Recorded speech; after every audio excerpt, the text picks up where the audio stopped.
Welcome back to another video. This is the fourth part of What If Naruto Was the Leader of the Uchiha Clan, but before we start, check out my Patreon for early access, lemons, exclusive stories, and picture-in-picture mode for mobile users so that way y'all can listen to it while doing something else. Also check out the author's fan fiction page.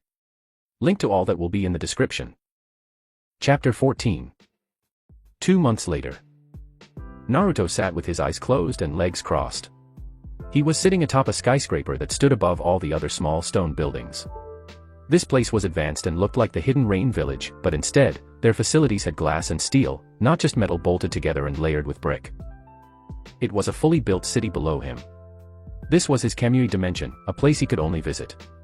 Something he came to notice was that he could change this place however he wanted. It was not only connected to his eyes but his chakra and will. So simply putting his will into motion, he could change the place however he wanted. He often visited this place to meditate or clear his thoughts. He did intense training here, where he could truly let loose and practice monstrous jutsu. Now though, it was time to leave. He had been here for just over an hour.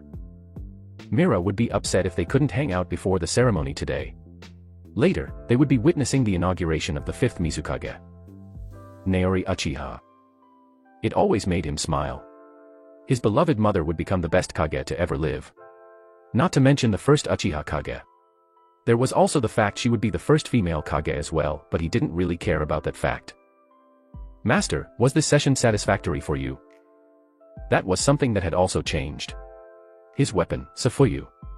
It was speaking to him. During training, it would be faint whispers that he barely picked up on. She would instruct him slightly on things she could do or different ways to fight with her. So one day he sat down and searched for her presence. It was fleeting, like she was purposely trying to avoid him. Which she was for some reason.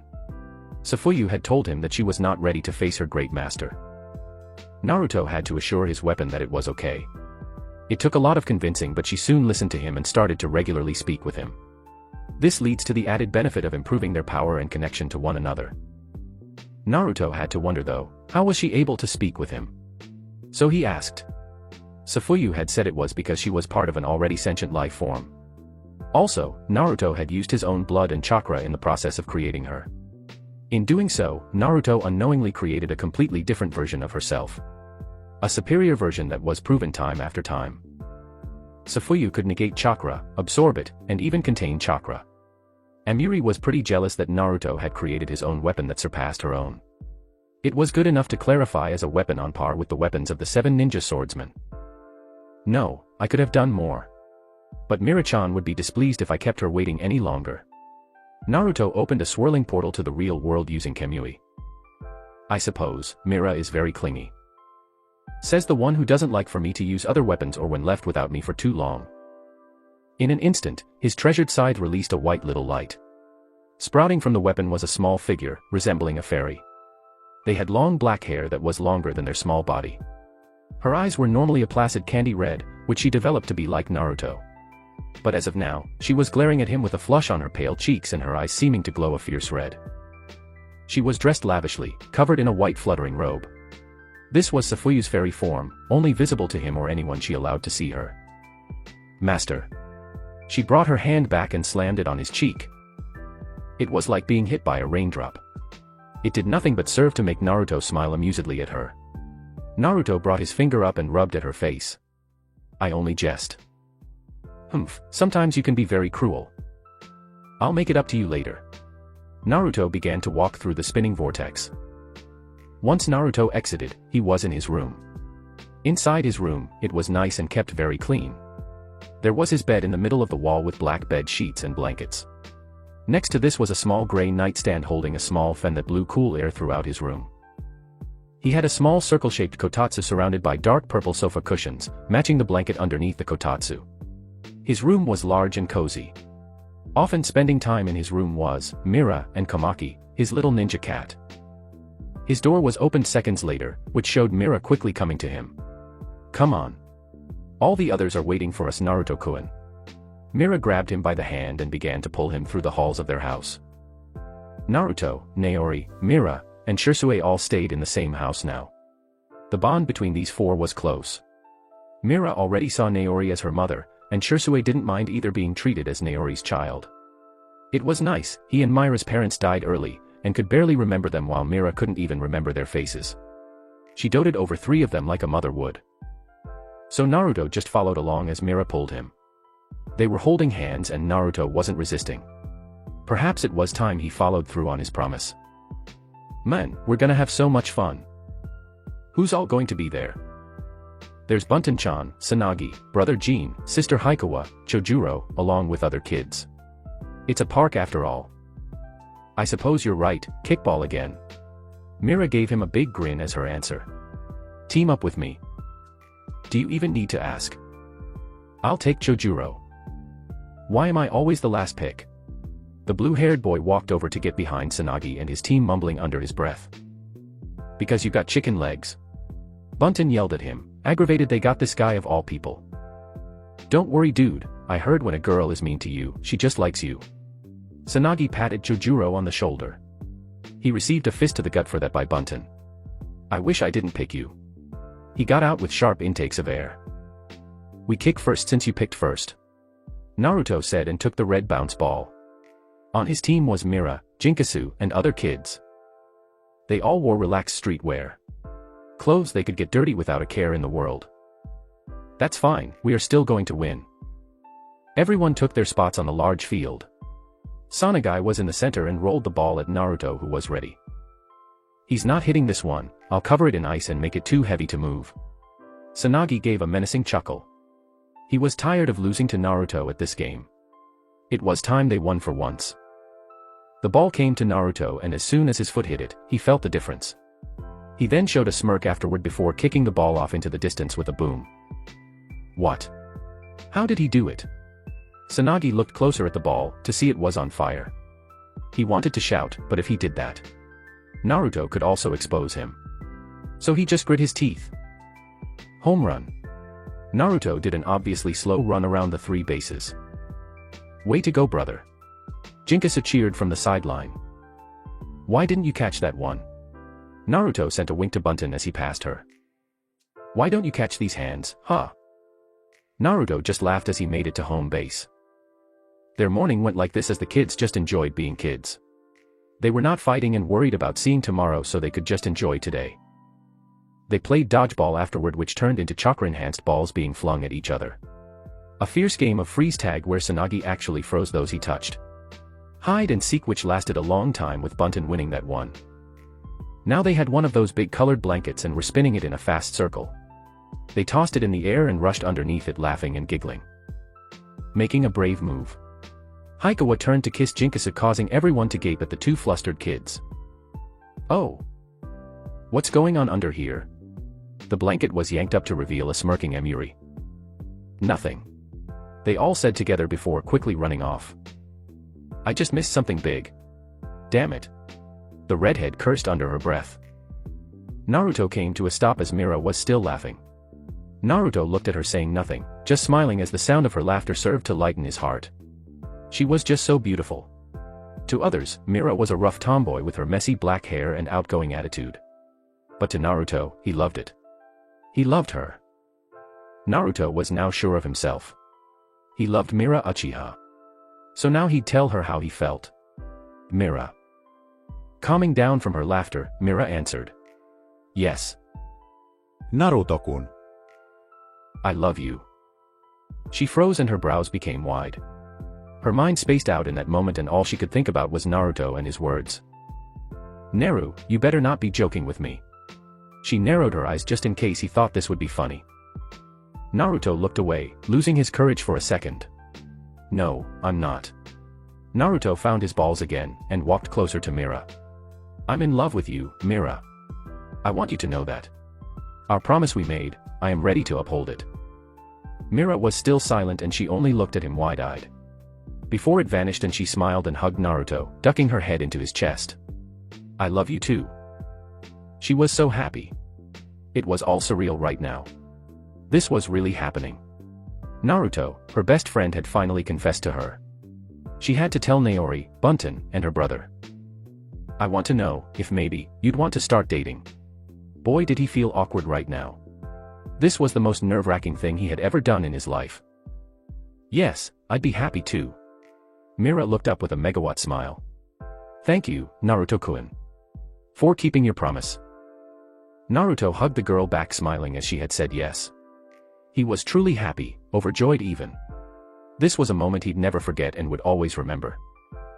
Mira just rested in Naruto's embrace while smiling, feeling it impossible to leave his arms. But, she recalled something from the princess books she read. The prince was supposed to give the princess a kiss of love. Naru, you have to kiss the princess. Huh.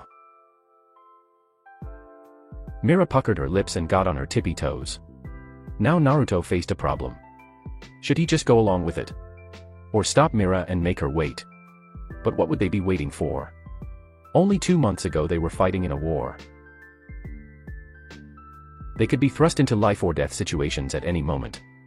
So, Naruto just decided to go along with it. He brought his head down and their lips met in a quick kiss that was over just as it started. Mira looked at Naruto surprised. Her mind was left in shambles as Naruto just surprised her beyond belief with his actions. Was this really the same kid she had grown up with? What's with that look? Did you not like it? Naruto asked, feeling nervous and sensing self-doubt creeping in. Why you just caught me by surprise. How? I wasn't expecting you to do that. You normally just brush those things aside. She smiled at Naruto once again as the truest feeling of love shone in her eyes. It's how I know your feelings are real. You are going out of your way for my sake. You've changed. Mira came in and gave her new boyfriend a loving hug. Have I changed that much? After they separated from the hug, Mira smiled and gave Naruto a happy nod. Yes, it's amazing what a war does for character. You've also changed as well. You've grown strong and confident. Your achievements will be looked back upon for generations. Mira giggled at the praise with a smile. Praise me more. Naruto rolled his eyes and turned to walk back into the village. He held out his hand for Mira, who happily took it and even locked their arms. What do you want to do, Mira-chan? We have to go home. Lady Naori is going to become the Mizukage today. She looked like she was freaking out at home. Yeah, she was pretty jumpy. Ah. Son. Naori hugged Naruto fiercely. Mother, what's the matter? It's almost time and I'm so nervous. She whined like a baby and held onto Naruto. Naruto's face became blank as a stone as his mom cried like a baby. Can you stop? Naori sniffled and seemed to calm down. You are overreacting. No. This is huge. Don't you understand the responsibility of being a Kage? She's right, this is way different from being the leader of the rebel army. Mira tried to convey how big this was. Mother. Naruto grabbed her by the shoulders. They selected you as the leader of the rebels for a reason. You fought in 2 wars and won both. You are the leader of the Uchiha clan, possessor of a Mangekyo Sharingan, the strongest shinobi in the world, and the wife of Naka Uchiha. You being Mizukage is just another achievement on your long record already. This role could go to nobody except you. Done explaining, Naruto smiled at his mother with pride. Yeah. Naruto-kun is right. You're awesome, beautiful, and strong. Naori smiled at the 2 kids doing everything to cheer her up. It meant the world to her. She truly had the best kids. So she brought the 2 into a motherly hug. Thank you, I love the both of you so much. We love you too. After the moment, Naori stood back up and smiled. Now let's get ready for the ceremony. It's going to be a good day. It's already been a great day. Naruto-kun asked me out. Mira jumped onto Naori. Oh my Sengen. It's about time. Naori and Mira spun around with big smiles. While Naruto questioned if telling his mother was a good idea. I've got to tell the girls and everyone. Let's just get ready. Naruto walked down the hall to his room while Mira and his mom floated in their own girl gossip. Everyone gathered under the blue stone tower of the Mizukage. The big blue kanji for water was imprinted on the face of the tower. All the shinobi and civilians alike stood under the tower waiting for the new Mizukage. Naruto stood next to Mira and Shisui. Amiri stood next to Shisui, standing close enough to where their shoulders touched. On Naruto's left were Jinkasu and Haikawa while the members of the Uchiha clan stood behind them. To think, all of this happened because we left the village. Jinkasu looked up with his arms crossed and a small smile on his pale-skinned face. Tell me about it. Kinda scary to think what might have become of us that night. Haikawa spoke, placing a hand on her heart. Call it a divine intervention from our Messiah. Higen ruffled his daughter's hair with a grin. Now we're prospering in another village. Our bloodline will soar like never before. Corrigan, the husband of Higen, grinned up at the tower. Indeed, the strength of the Uchiha knows no bounds. Naruto muttered with a grin. Mixed inside the crowd, a certain group glared at Naruto. Kids about his age. In their eyes was a clear anger that did not seem to diminish. Of course, things had moved along and people had to adapt. That hatred, however, would not be going anywhere. Not until things started to clear up and progress was made evident. That's him, the epitome of strength. The nickname given to Naruto was said with clear sarcasm and venom. This was the tallest boy speaking. He was wearing a black tank top with fishnet wrappings on his wrist. His pants were baggy Hakama-style pants held up by gray ribbons. To finish this, he wore open-styled slippers like the Warring State era. His eyes were a light brown while his hair took on the color of tan-like brown. Standing out though, was the scar from the top of his head running over his cheek down his jaw. He reached his light-colored hand up and rubbed the scar given to him by Naruto. Bastard. He killed Kagura. He'll die soon enough. And his little hussy too. Scarlet Knife.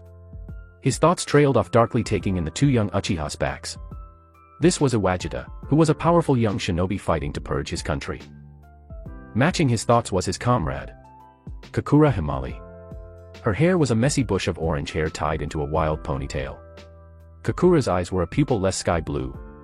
Her outfit was revealing for an 8-year-old as she wore a red and black crop top designed for combat covering her fishnet top. She wore a mini skirt the same color as her top, which had a split on the side. And long black high-calf sandals that had shin guards strapped to them. The last person dressed more old-fashioned. He dressed like the old Warring States period, with a similar dress to the Uchiha. They had the armor plating over the black bodysuit. Their armor was dark gray and patterned in camouflage. He looked at the Uchiha boy with great respect and adoration. His eyes were a low yellow gleaming beneath spiky locks of black. I can understand the others' anger, but they've got to get over it. It was kill or be killed. We've only made our country weaker with this pointless war. If Naruto doesn't kill them, I'll beat it into their skulls. Instead of giving into hatred and swearing revenge on the bloodline users, Osasho was smarter than that. From the very beginning, he could sense something was off about this whole thing. So Osasho wanted to uncover the truth behind the whole war. Which is why he and Kagura were the closest. With this bond, Kagura had informed him that his death would be at the hands of Naruto, no one else's. He was ashamed to say it, but he had cried that day. Then once the battle came, he and some others witnessed the battle where Naruto gained his title. Osasho didn't cry or scream for revenge. He smiled. His friend had died for his goal. So Osasho too would die for his goal. Whenever he discovered what it was. So yes, Osasho held a dislike for Naruto as he killed his closest friend. But I, too, have killed his friends. Hundreds of them. So is it right for us to seek revenge when we started this war? When we marched in and killed those families for no reason? The shinobi system of this village is in turmoil. With this new age, I have no doubt everything will change. I'll assist in any way I can to see a new future for my home. Osasho finished his thoughts with a small smile on his placid expression. Naruto felt eyes of hate on him. So he slowly turned his head in the direction of the killing intent being aimed at him, and glared deathly at them. His eyes were so empty and sent alarm bells in their head. As expected, not everyone is pleased. No matter, they will grow to accept it.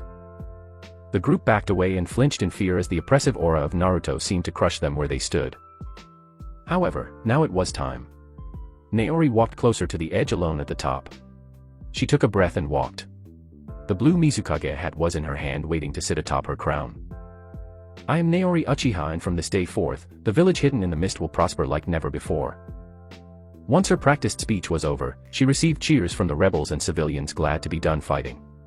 Soon, most of the crowd kicked in, and soon enough the whole village was shaken by the roars of the crowd. In a rather large ballroom that was decorated for a celebration. Was filled with flashing lights and loud music. The room was packed to the brim as everyone was dressed to impress someone. I can't even hear my own thoughts. Sanagai yelled as he took another shot of his juice and pretended it was real liquor. I can't move. Help me. Chojuro was bounced around in the crowd as his formal attire was being damaged. Find you a nice girl while you're at it. Songai was about to take another shot when his glass was yanked from his hand. Hey! Give dash. He stopped in place when the goddess-like figure of his sensei was standing in front of him. That's more than enough for you. Esteth was dressed in a form-fitting dress hugging her body and showing a view of her blessed chest. My god, sensei. You're hot. Songai was left stunned. Despite Esteth being from the Yuki clan and not subject to abnormally high body temperature, she was deemed hot. The boy blushed as he tried to avert his eyes. Say Sensei W, would you care to dance? Sanagi found his heart beating and was driving on pure instinct as he was attracted to the way Esteth looked right now. Esteth opened her mouth to deny his request. But, Sanagi had dressed nicely for this party and looked cute in his white kimono. Perhaps she would reward the boy with her presence. He had won a war and performed well during the battles, so why not? Fine, but only this once. Got it. Shit. I didn't think she would say yes. Okay, time to be a player and not a loser. Sanagi put on a saucy smirk that earned him a raised eyebrow from his clan leader. Well, shall we? He reached out his hand and pulled Esteth along. Sitting in a chair by himself was Naruto, who just looked at everyone dancing with a placid expression. His goal in this ballroom was to keep the men trying to dance with his mother away. A blast of his killer intent and they scattered away. His mother would toss him a weak smile before going back to talking with her friends. Come on, Naruto-kun. Dance with me. Mira danced to him with a big smile. No thank you, I'm not a party person. You can still dance with me. Mira edged on. She then threw an imaginary fishing line and started to pull. Come on. Naruto sighed. I'd rather not. Mira then gave a pout. Before she walked closer and forcefully pulled Naruto out of his seat and dragged him to the dance floor. Once she was there, she began to dance around him and sometimes bumped his hip with her own. Just dance. It's fun. How long have we been here? I can't remember. I just really love this song. What's it called? I don't know, just spin that record, DJ. By the smile on her face, Mira was having a great time. Everyone was when he looked around.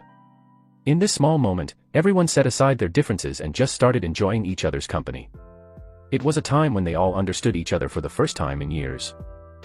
Over these 2 months, he had really started to live again. He was still training and gaining great results. But his days were not spent training and killing all day anymore. He could have fun, real fun. With his friends. So, it was for that reason, Naruto used his Sharingan and followed Mira's moves. Causing the girl to give him a big smile. There you go. Just dance. The two danced together, smiling all the way. As others got in on the floor and started going wild for lack of better words. Look, Naruto's dancing. Korrigan whispered to Naori, giggling. Naori looked and her eyes grew wide. Her son was partaking in social activity.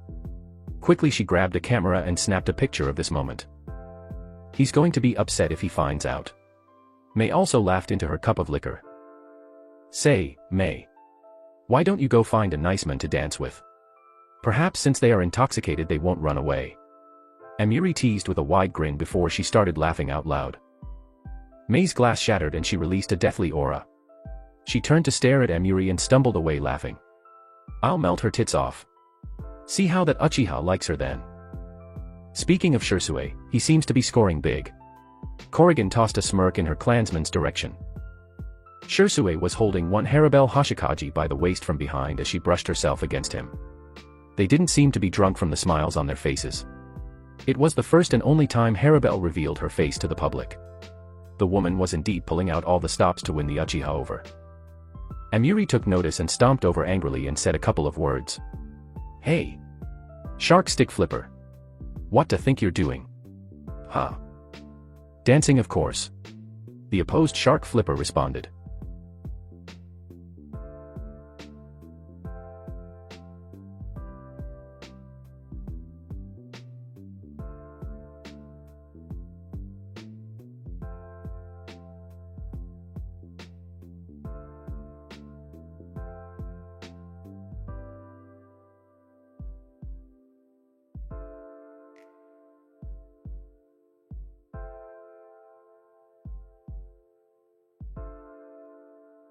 With my men? I don't think so. Your men? Last time I checked, you two weren't a thing.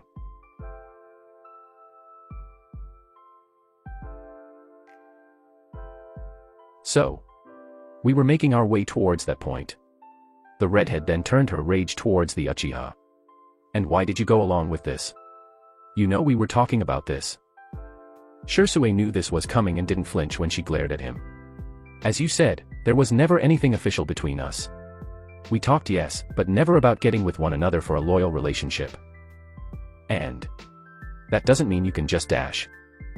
Instead of finishing her sentence, Emiri found her cheeks grabbed in the calloused hands of Shisui. There was something primal and hungry in his eyes that made a pleasurable shiver run up her spine.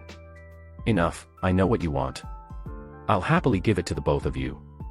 Shisui then went in and hungrily kissed Emiri untamed Ringo.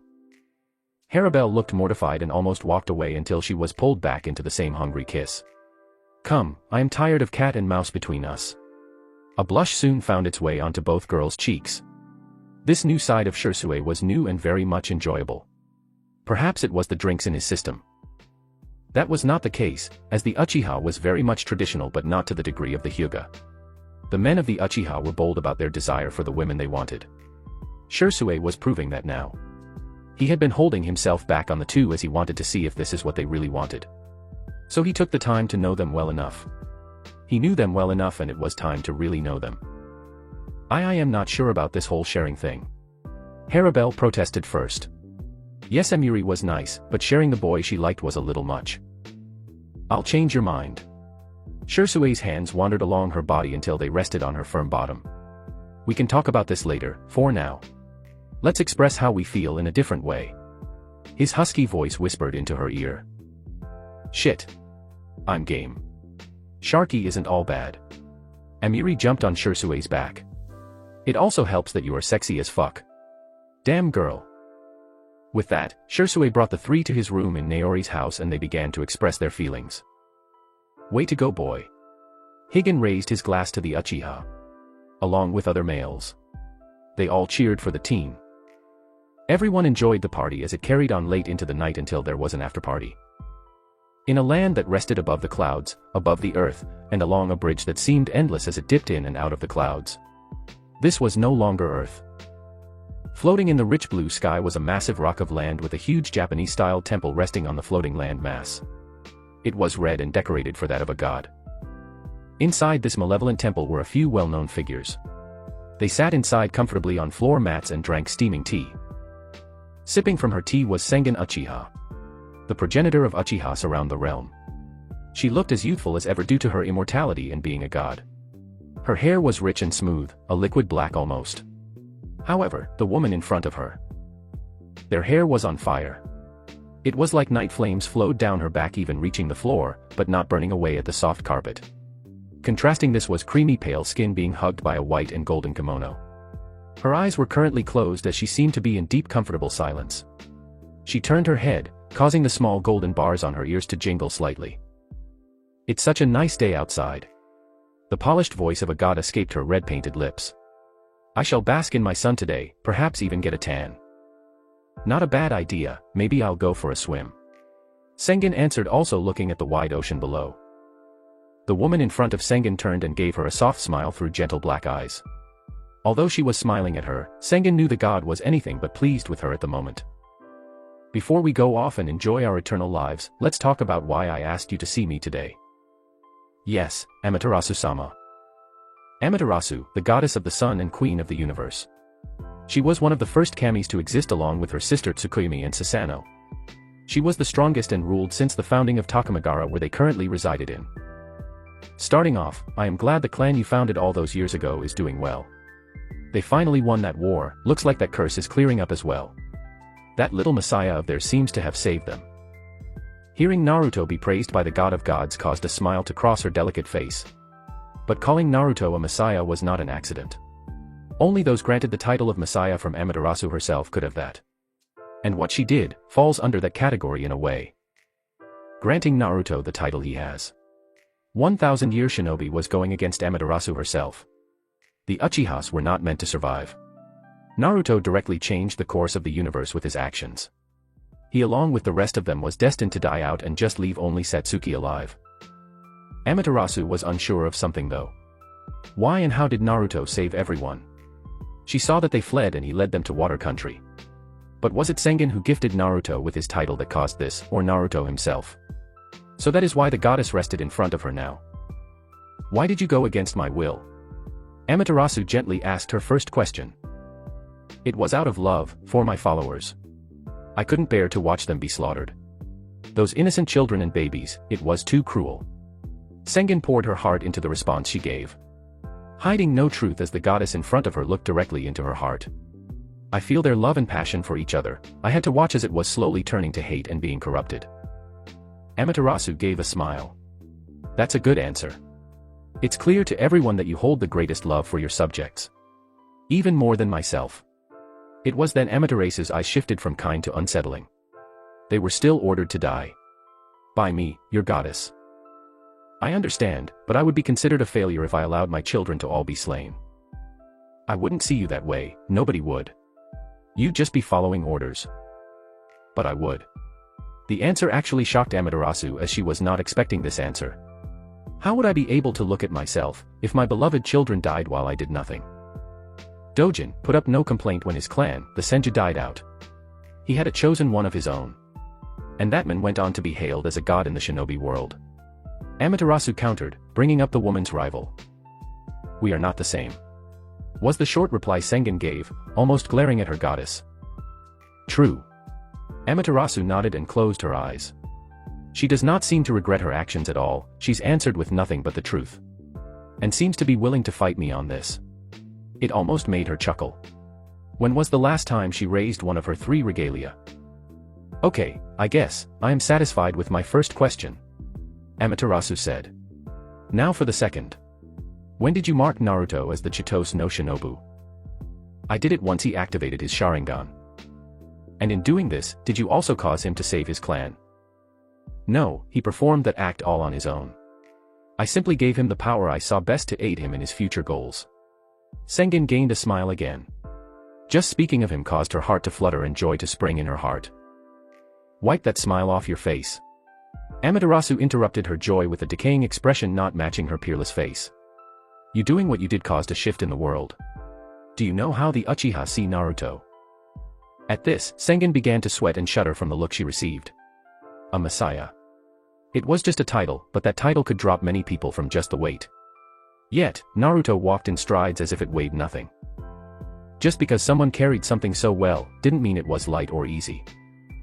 In case you forgot, a messiah can be worshipped as if they were deities themselves. Which runs the risk of becoming deities themselves. Becoming one of us. Amaterasu's voice took on a cold edge. Do you remember what happened to Hashirama Senju? He was worshipped around the world as a god. So, he had to face the trial of one. That day, when lightning struck down Hashirama Senju, the first Hokage. He had failed his test and died a mortal man. Please, no. Don't subject him to that. Sengen stood in frantic worry as she pleaded with Amaterasu. Silence. Amaterasu's voice came out small, but the word was heavy as Sengen was pushed to the ground by Amaterasu's powerful chakra. Naruto will face heavenly tribulation to see if he is worthy to live. And even if by some divine sense he does pass, I will not allow him to ascend into godhood. I allowed one person to do it, and now there is a whole race of ignoramus mortals attempting the same. But you can't. Nobody has ever survived that trail. Sengen opposed the order. So the goddess wills it. Amaterasu muttered a common saying to herself. It has already been set into motion. Try as you might, Naruto will face this trail one way or another. Sengen slumped her shoulders and her head dropped. There was truly nothing she could do. She could feel it. This was her punishment, her child would be punished instead of her. A fate worse than death for any mother. Perhaps, Naruto would somehow defy this order. Just like the last one. But how would he? He was literally going up against the most powerful being. Going to fail. It's Naruto Uchiha. I shall watch them both, to ensure nothing gets in the way. No matter what you do, Sengen, it is inevitable. If the goddess wills it. Normally the phrase would be said with joyful smiles. But now the words were said with a crippling weight of depression. And my last question for you. Amaterasu took a sip from her still hot tea and smiled at the taste. Why did you summon Naruto's soul to this plane? I wanted to meet my chosen. Amaterasu gave a sad sigh. I see. You broke the rules for love again. I am aware of what calling him here meant. Yes, he is mortal and shouldn't be able to travel here on his own. But Amaterasu sang as if she was happy. He possesses Kamui, an ability that can rip open time and space and traverse across the dimensions if the user so please. The only limitation being they must have traveled to the place they wanted to go. The problem was obvious. What if Naruto is able to travel in and out of Takamagara as if he were a god himself? It was a blatant mockery of the actual kamis. There are sacred treasures here that could plunder the world into chaos, if not outright destroy it. Let alone Naruto stealing knowledge on the gods / It isn't likely. So I'm not too worried about it. As a matter of fact, I won't even entertain the thought. Amaterasu gave an angelic giggle that was soothing to the ears. She seems to have forgotten what a man will do for those he holds precious. Without knowing it, Naruto-kun already went against you. It would be a mistake to underestimate Naruto-kun again. Sengen had to hold her head down and hide her face behind her hair and conceal her smirk. She even had to suppress her feelings so as not to alert Amaterasu to her excitement at the moment. That is all, Sengen. You can leave. Go and enjoy your swim. Amaterasu stood and dropped her kimono, revealing her nude form. Before, with a snap of her fingers, she was in a cute swimsuit. I'll go and tan up, got to get my summer body ready. As if she needed such things. The woman was already the most beautiful woman in all of existence. Wearing that swimsuit was simply mocking other women for how perfect she was. Not a curve in the wrong place, or muscle too big. Her stomach was flat and her ass fat. Child-birthing hips that would make a man sin. Amaterasu's figure was a divine treasure. By your leave, goddess. Sengen left in a vortex of divine flames. Now Amaterasu was alone in the room. And she looked out over her kingdom, soaking in the knowledge she had just received. Naruto Uchiha. That name was already so powerful. At just 8 years old, he was classified as a messiah and his clanmates secretly worshipped him while those he saved quickly followed around. The people were drawn in by him like he was a vortex, picking up people as he went by and following him on his path. Perhaps he really was a messiah. No. She did not give him that title. In her eyes, Naruto was still a boy walking a path he couldn't see. Even no longer obscured by darkness or fog. This path was a shadowed path he would be forced to walk. No matter how hard he tried to get away from it, that shadow would always follow him. 1,000 trails, huh? What's just one more? A knocking echoed from the door.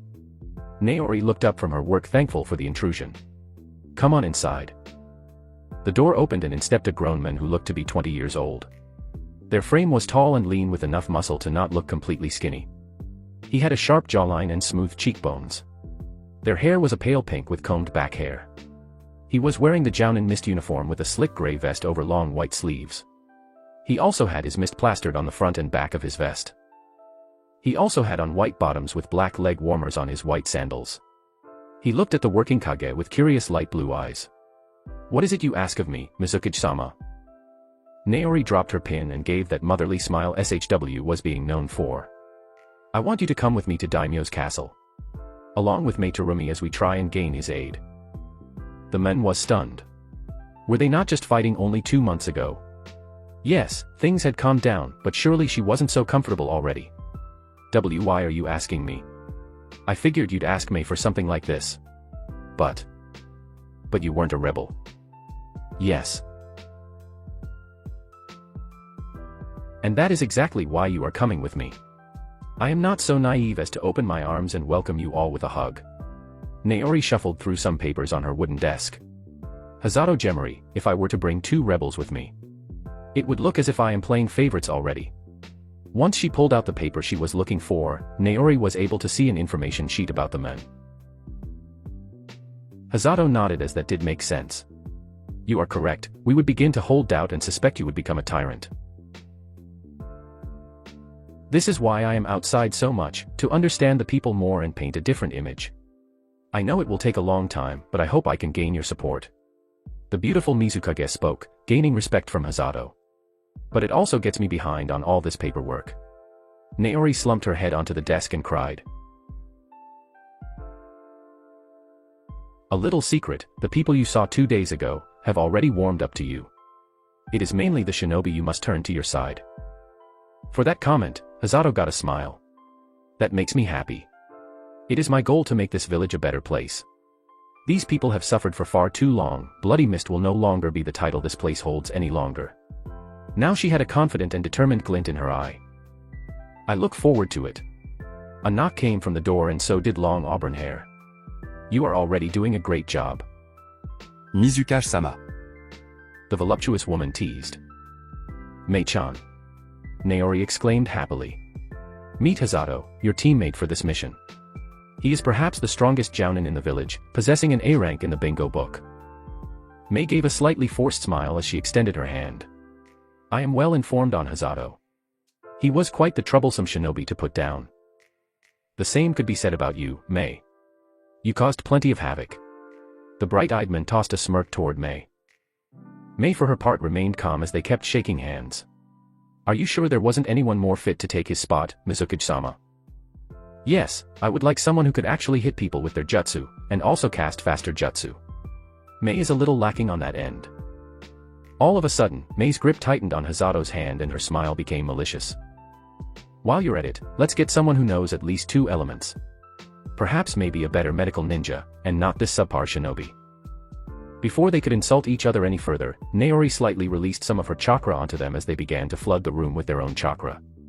In an instant, Naori was able to dwarf the other 2 high-level shinobi. Okay, enough you two. This is what I want to avoid. I know it won't be instant. I still expect you to act like comrades and not enemies. Naori sternly ordered the 2 shinobi in front of her. She knew things like this would happen and there was just no avoiding that. Sorry, Mizukage-sama. They bowed at the waist while apologizing.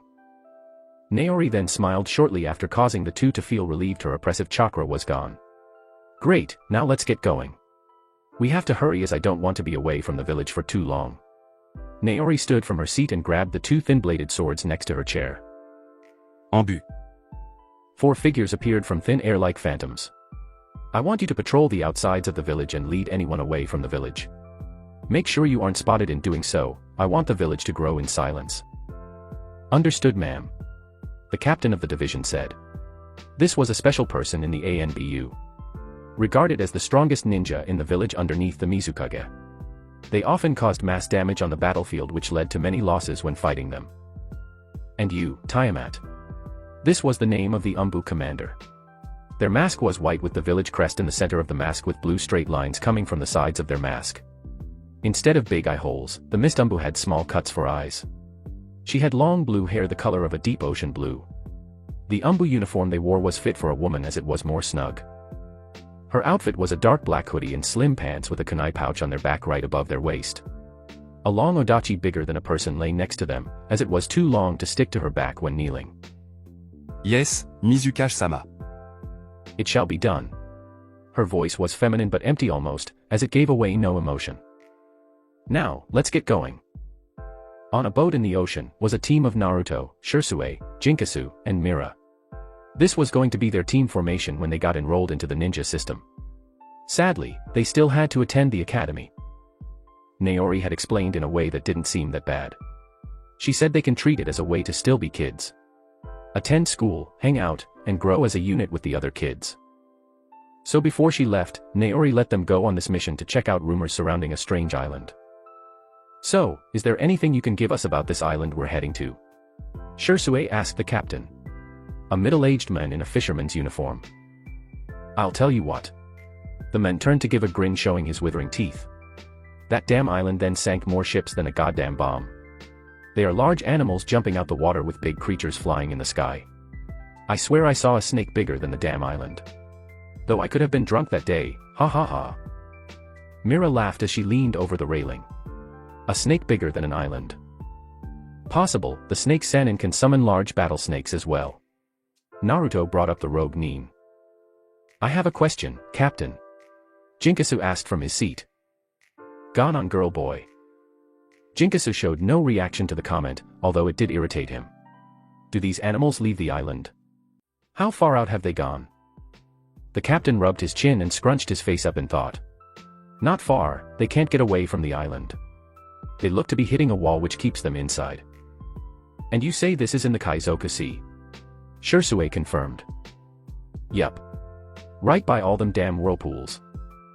Shisui pulled out a map from his pouch on the back of his light gray pants. You three come here for a second. And so they gathered around Shisui and looked at the map.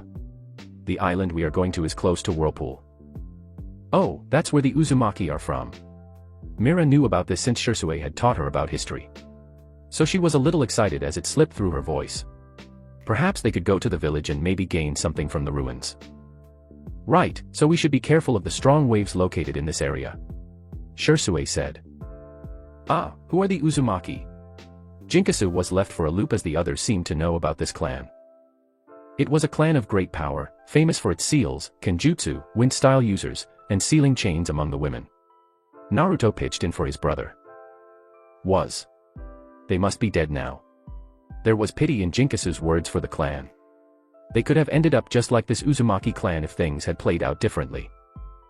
Yeah, during the Second Shinobi War, they had been attacked by Hidden Stone, Lighting, and even the Mist. Whoa.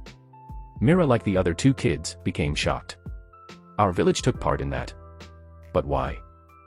Shisui shrugged his shoulders. It was a different time, with a different Mizukage. I just know that the village was deemed too powerful to be left alive and was killed off. Humph, that seems like a common trait held by those in power. When scared of something they don't know, killing it off is the only thing they know how to do. Naruto crossed his arms and held a frown. You're not lying. Was the add-on he got from Mira. Yeah, a sad reality of the leaders of the world. Shisui knew all about it. But things would turn around, he just knew it. There was a shift in the world and he was sure all the Kage felt it. When Naori put that hat on, the world was greeted with the new strongest Kage. But to let you all know what we are doing here again, it's to check on this island and assert if we can cultivate the land.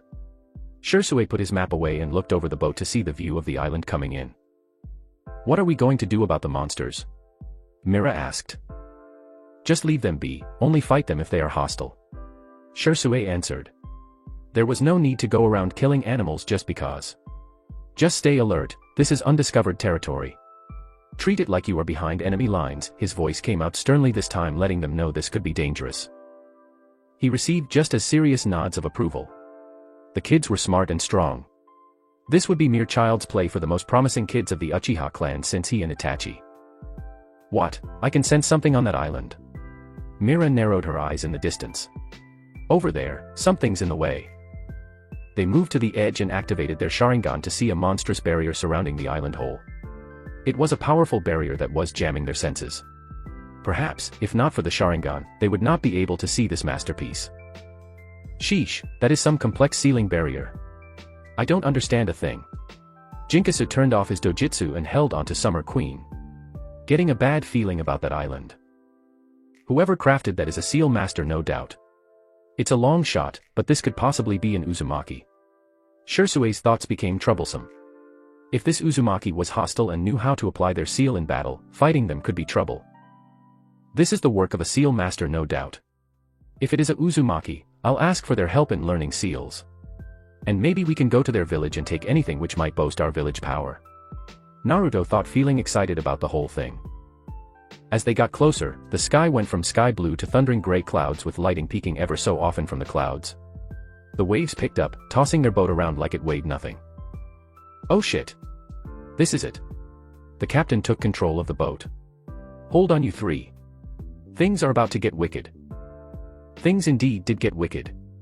The ship they were on was built for these kinds of storms, so when all the crewmates got to doing their job, they were somewhat able to navigate through the storm.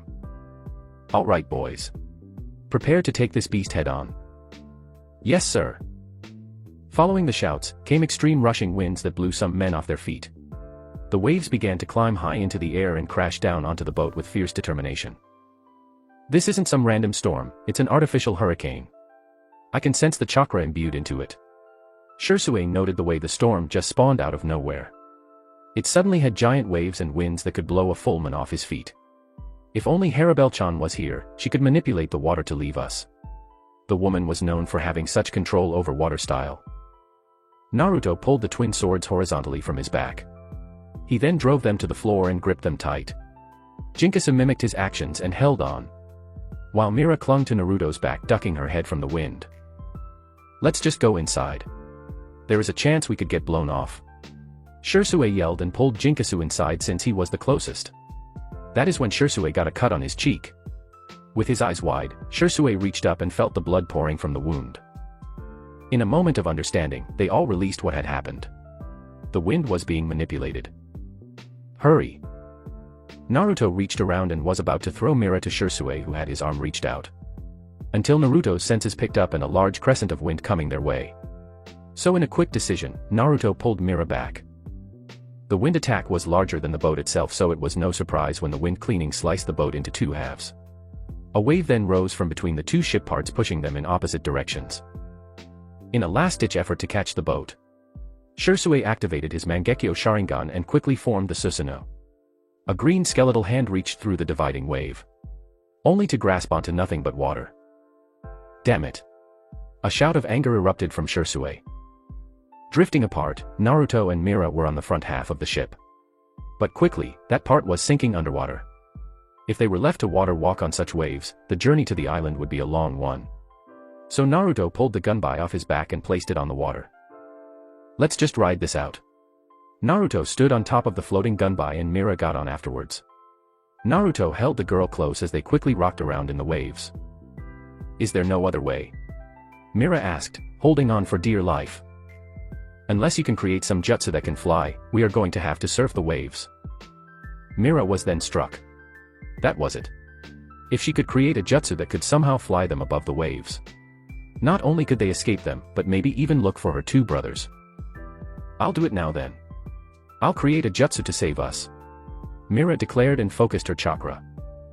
Naruto thought about protesting, but if Mira could pull it off, they'd have an easier time getting through this. So he was content to believe in her skills. Mira was talented at jutsu, but it was not one of her strongest skills, as the girl did not hold a complete grasp on chakra theory or jutsu creation. Her strong suit was close-range taijutsu, short-armed kenjutsu, and quick-casted genjutsu. Okay. Chakra is the basic compound that goes into creating jutsu. Hand seals are used to assist in focusing the chakra, but not an essential. What next? Mira began to fumble inside her brain for answers. Chakra is made from two components, I think. Naruto-kun had been working on one of them. What was it called again? Running through her memories of training with Naruto, her brain began to throb and race through hundreds of memories and a countless amount of conversations she had with Naruto. Just then, a chakra gate in the left hemisphere of her brain opened. Mira's eyes opened wide as her brain was fueled with chakra that calmed her mind. Chakra is made of physical and spiritual energy. When molded together you craft jutsu. Naruto-kun is practicing yang release, which is made from physical energy, while ing is the opposite. Unknown to the girl, Mira had managed to open one of the pathways in her body which was blocked. The first gate from the 8 inner gates, gate of opening. I'll need a lot of physical energy for something to withstand this storm. Chakra began to flow through the girl's body quickly. It was as if a dam was holding back the girl's chakra. So using the momentum, Mira began to focus, and much like the left part of her brain, the right hemisphere shook before unlocking the second gate. Second gate, gate of healing. Mira had managed to break through and use the power she was feeling to bring forth a new jutsu. So she willed all the physical energy from every part, including the cells of her body, to summon as much chakra as necessary. Yang style, Firestorm Phoenix, weaving a complicated string of hand signs, Mira formed a giant phoenix of fire from thin air. It was massive in its length and width. The screeching bird was 15 meters tall while being 10 meters wide. How did you create this? Too occupied with staying afloat, Naruto didn't pay much attention to Mira. The girl gave a cheeky smile. A ninja must never reveal her secrets. She waved her finger before hopping on the big flaming bird that was unbothered by the rain falling on its body.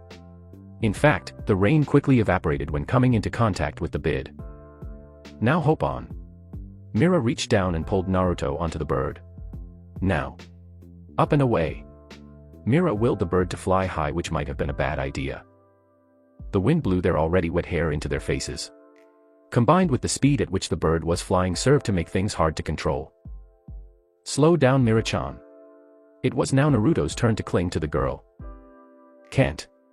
We gotta get out of this storm. The bird went higher until they escaped the gray clouds and floated above them. The view was dashing and breathtaking. Pretty white clouds floated around the sky, being touched by the glistening rays of sunshine. Below them, chaos boiled in the form of dark clouds, while above them were comfy white clouds and a beautiful blue sky. Whoa! Both kids said at the same time. It was during this time that Naruto noticed Mira had her Mangekyo activated.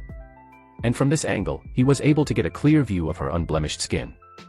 Her pattern was that of a sun, spreading its warmth everywhere it went. Not knowing what took over him, Naruto began to speak. I never looked this hard, but Mira.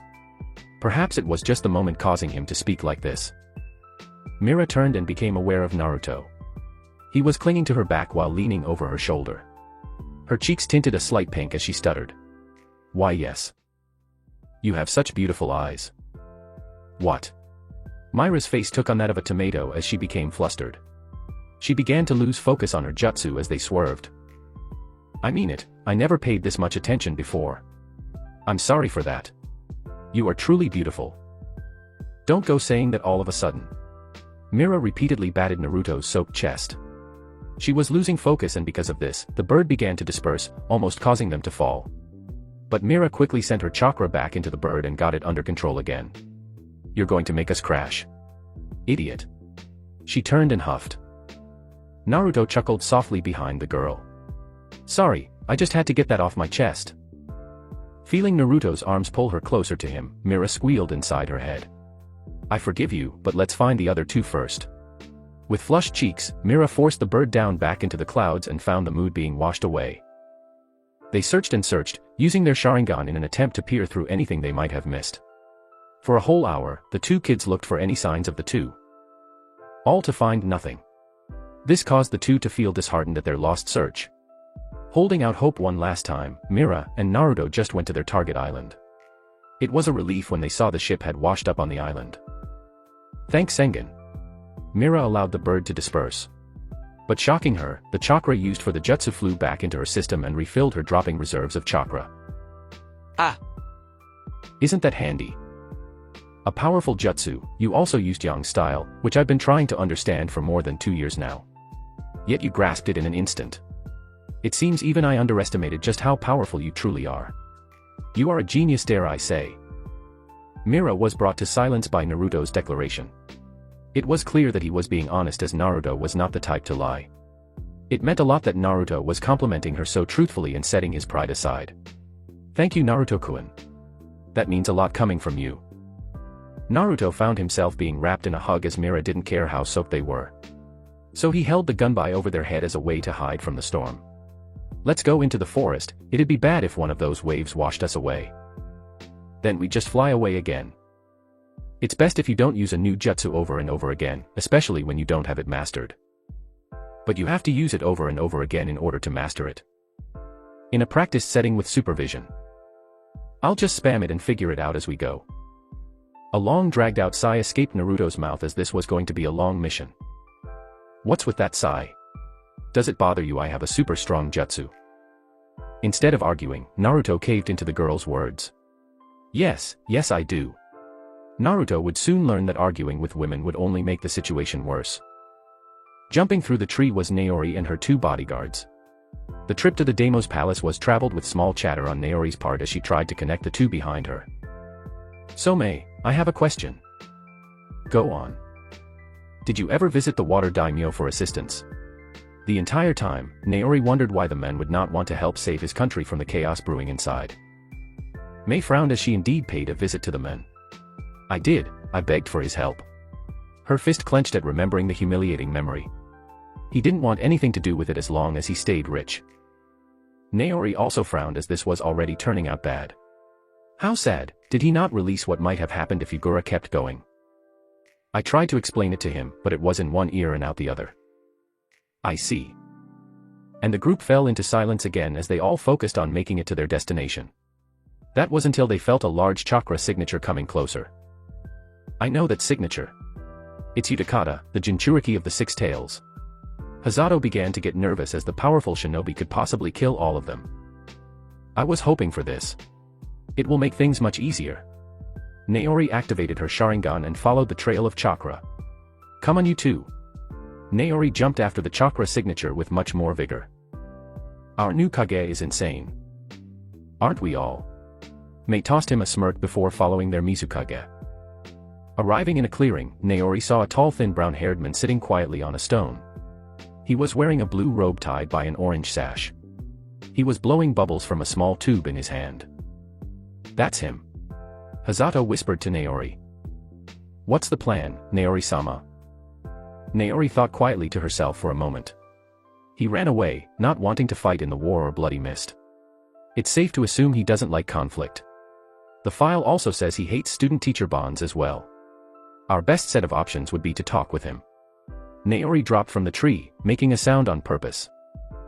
Utakata must have already sensed them as he didn't react. He allowed Naori to take a couple extra steps in his direction before he turned to glare at her. Finally, Naori stopped moving. Hey there, my name is Dash. I know who you are, Naori Uchiha. Utakata's stoic voice traveled to her ears. But why are you in water country? Matter of fact, how are you alive? I had heard the Uchiha clan was all murdered by Itachi Uchiha. The truth can be deceiving. She offered a weak smile.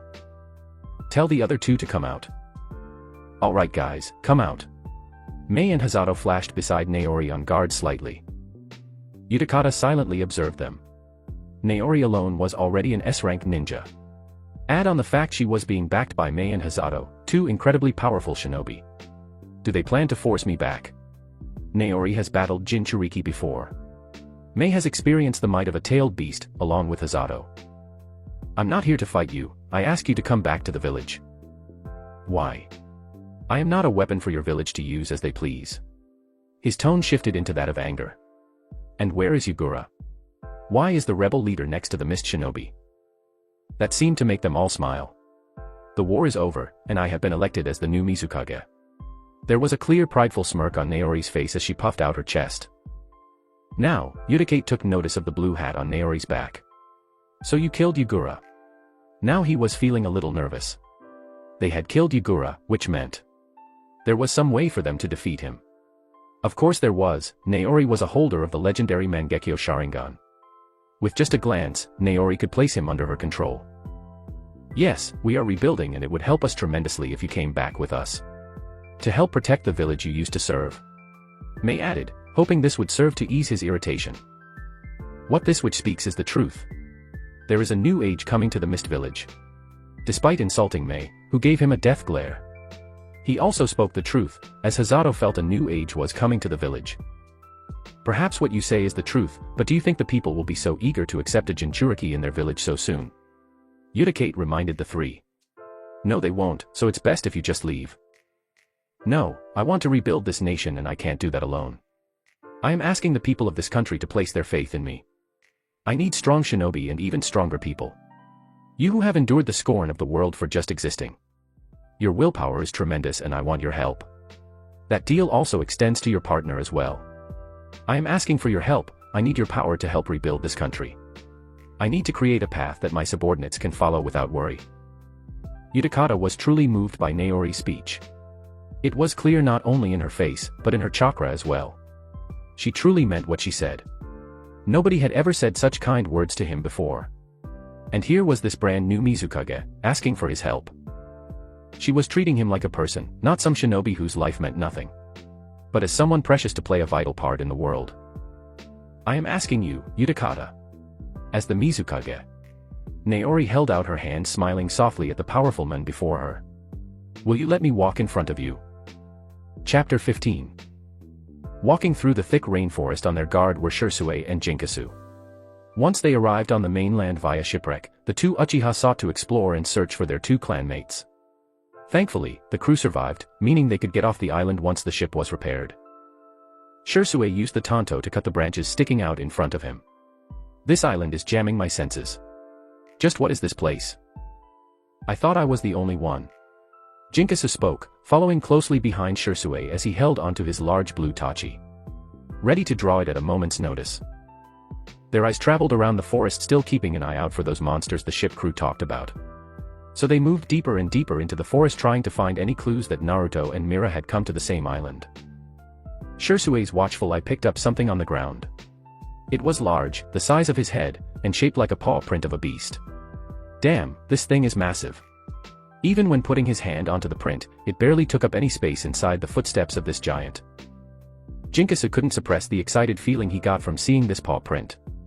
It was definitely Haikawa's influence shining in, as now he felt tempted to go and hunt down this beast and take it for himself. Bind the animal to him in a summoning contract. He would become the predator as this monster would become his prey. This was going to be entertaining as he now looked for another target in this forest. His fingers twitched and he clutched his tachi. Okay, let's get going before this thing comes back. We'll go up into the trees and maybe find a better view. Yeah. Jinkasu answered and his body followed Shirsue, while his mind traveled off to a distant place. The two then found themselves climbing up a large tree and got what they were looking for. Welp, we are going to be here for a minute. Jinkasu pulled himself up on the branch next to Shirsue and saw the sight, which made him sigh. Surrounding them was nothing but trees in all directions as far as the eye could see. But that wasn't the only thing. In the storming sky were large birds flying in flocks that would terrorize the public. Leaping into the air was another large animal snatching it from the sky with large arms. It looked like a gorilla as its body was still bulky and hairy. I've never seen a gorilla jump that high before, or eat meat with such savagery. Jinkasu watched as the birds launched bullets of chakra from their mouths to fight off the mad jumping gorillas. Over to the west, Shirsue saw a large building attached to a massive stadium. There is some sort of arena to the west. I don't know why that would be here of all places. If I had to guess, I'd say it was to test these animals out in a deathmatch.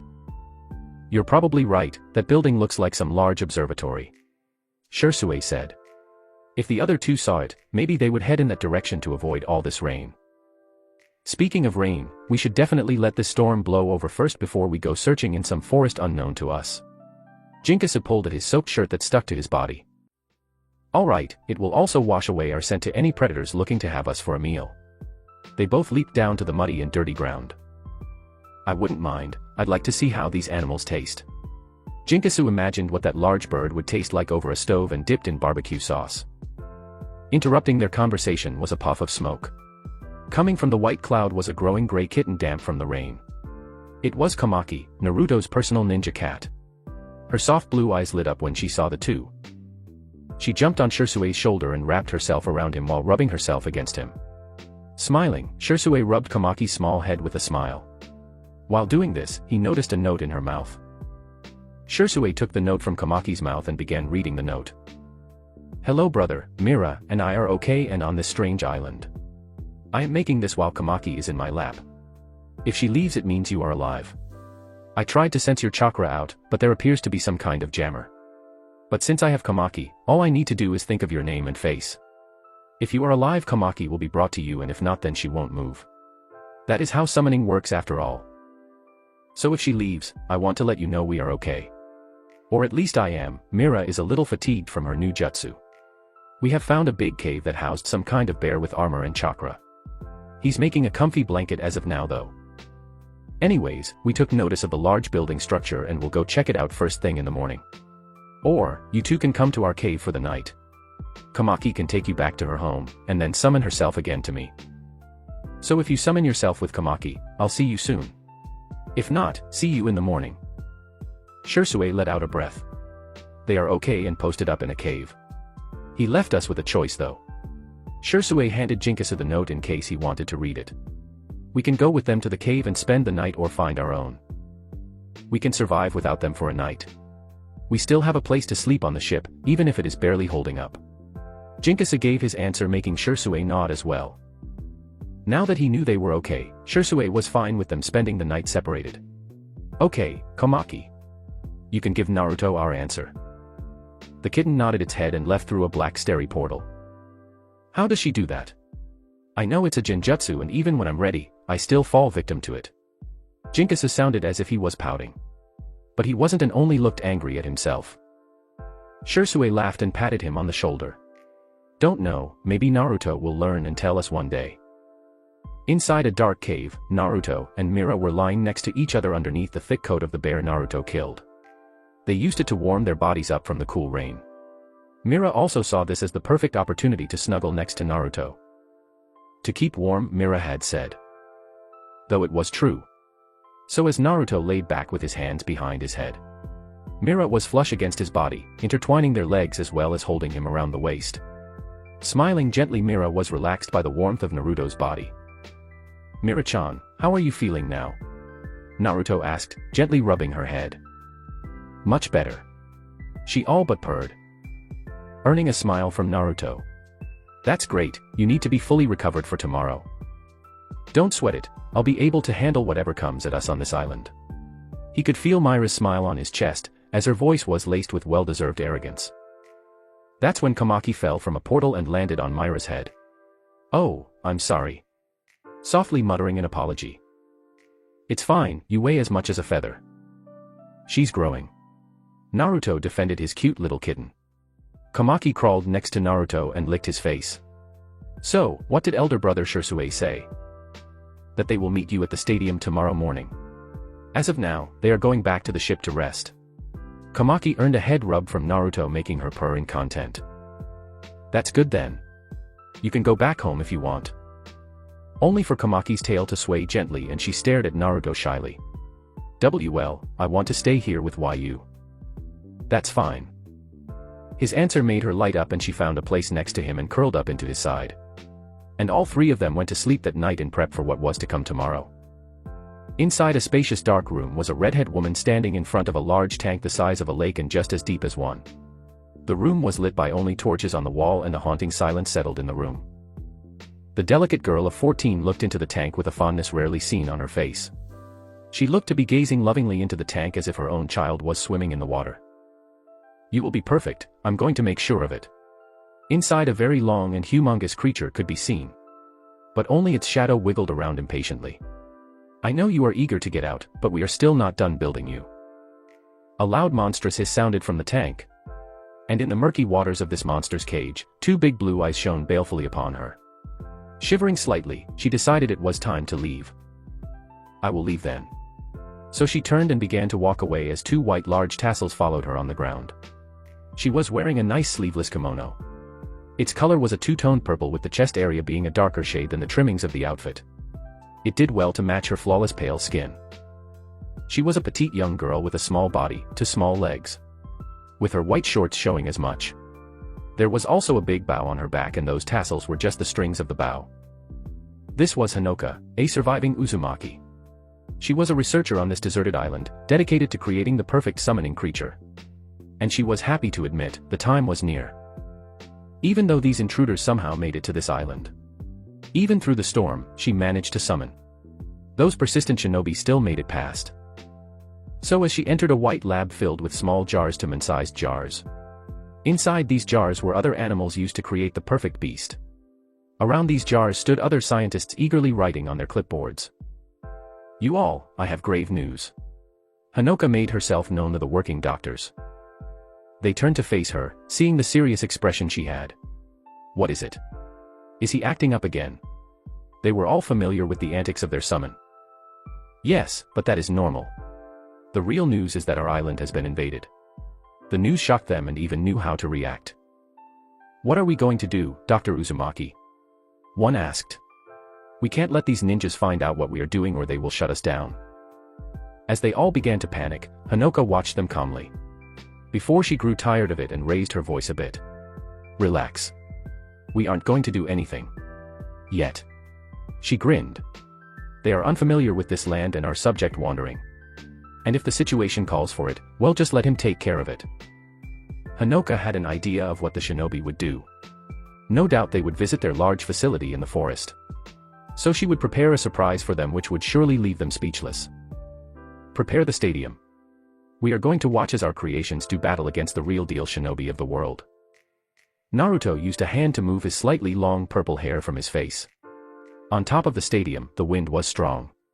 Mira sat on the edge dangling her feet as she waited for the other two. "Okay, here they come."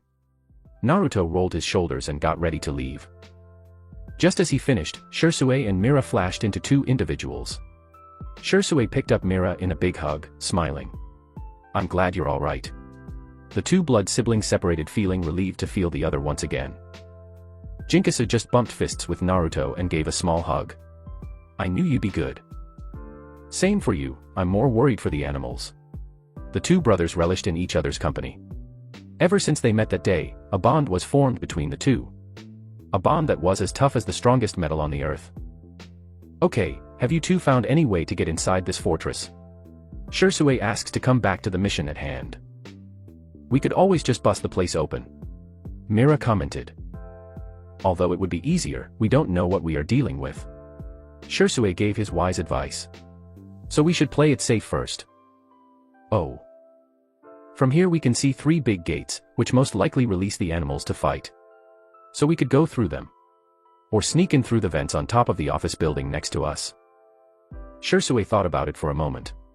He also looked over the Colosseum. It was a very large construction made from a beige-colored stone. Indeed, there were 3 gates that were large enough for massive animals to exit. It's a risk. We might run into animals if we just walk through the tunnels. So the vents it is. Or you could fight your way through. A voice sounded. It was coming from everywhere all at once. No doubt the use of speakers was planted somewhere. Look out. Jinkasu acted quickly and lashed out with a Kenjutsu attack. Sweeping blade. His sword arched out and killed a dozen of those giant buzzard-looking birds. There's more. Naruto turned and readied his scythe. This side as well. Shisui pulled out his tanto, which was lit with flames. As one synchronized group, the birds released a giant blast of chakra. In order to avoid the destructive attack, they all jumped off the roof and landed in the arena. Beneath their feet lit up seals of chakra. Before any of them could avoid this trap, Naruto, Mira, and Shisui disappeared from their previous locations via summoning seals. Ah, am I to fight the remaining bird army alone? Jinkasu looked around as the birds flapped above him. No, you will fight a beast. A strong one that slaughters all its prey within 2 minutes. The voice informed him. All the birds flew into the stands and sat down to watch. And he's hungry. Whoever this is, they are female. And have a great knowledge of seals. Probably some mad scientist if I had to guess.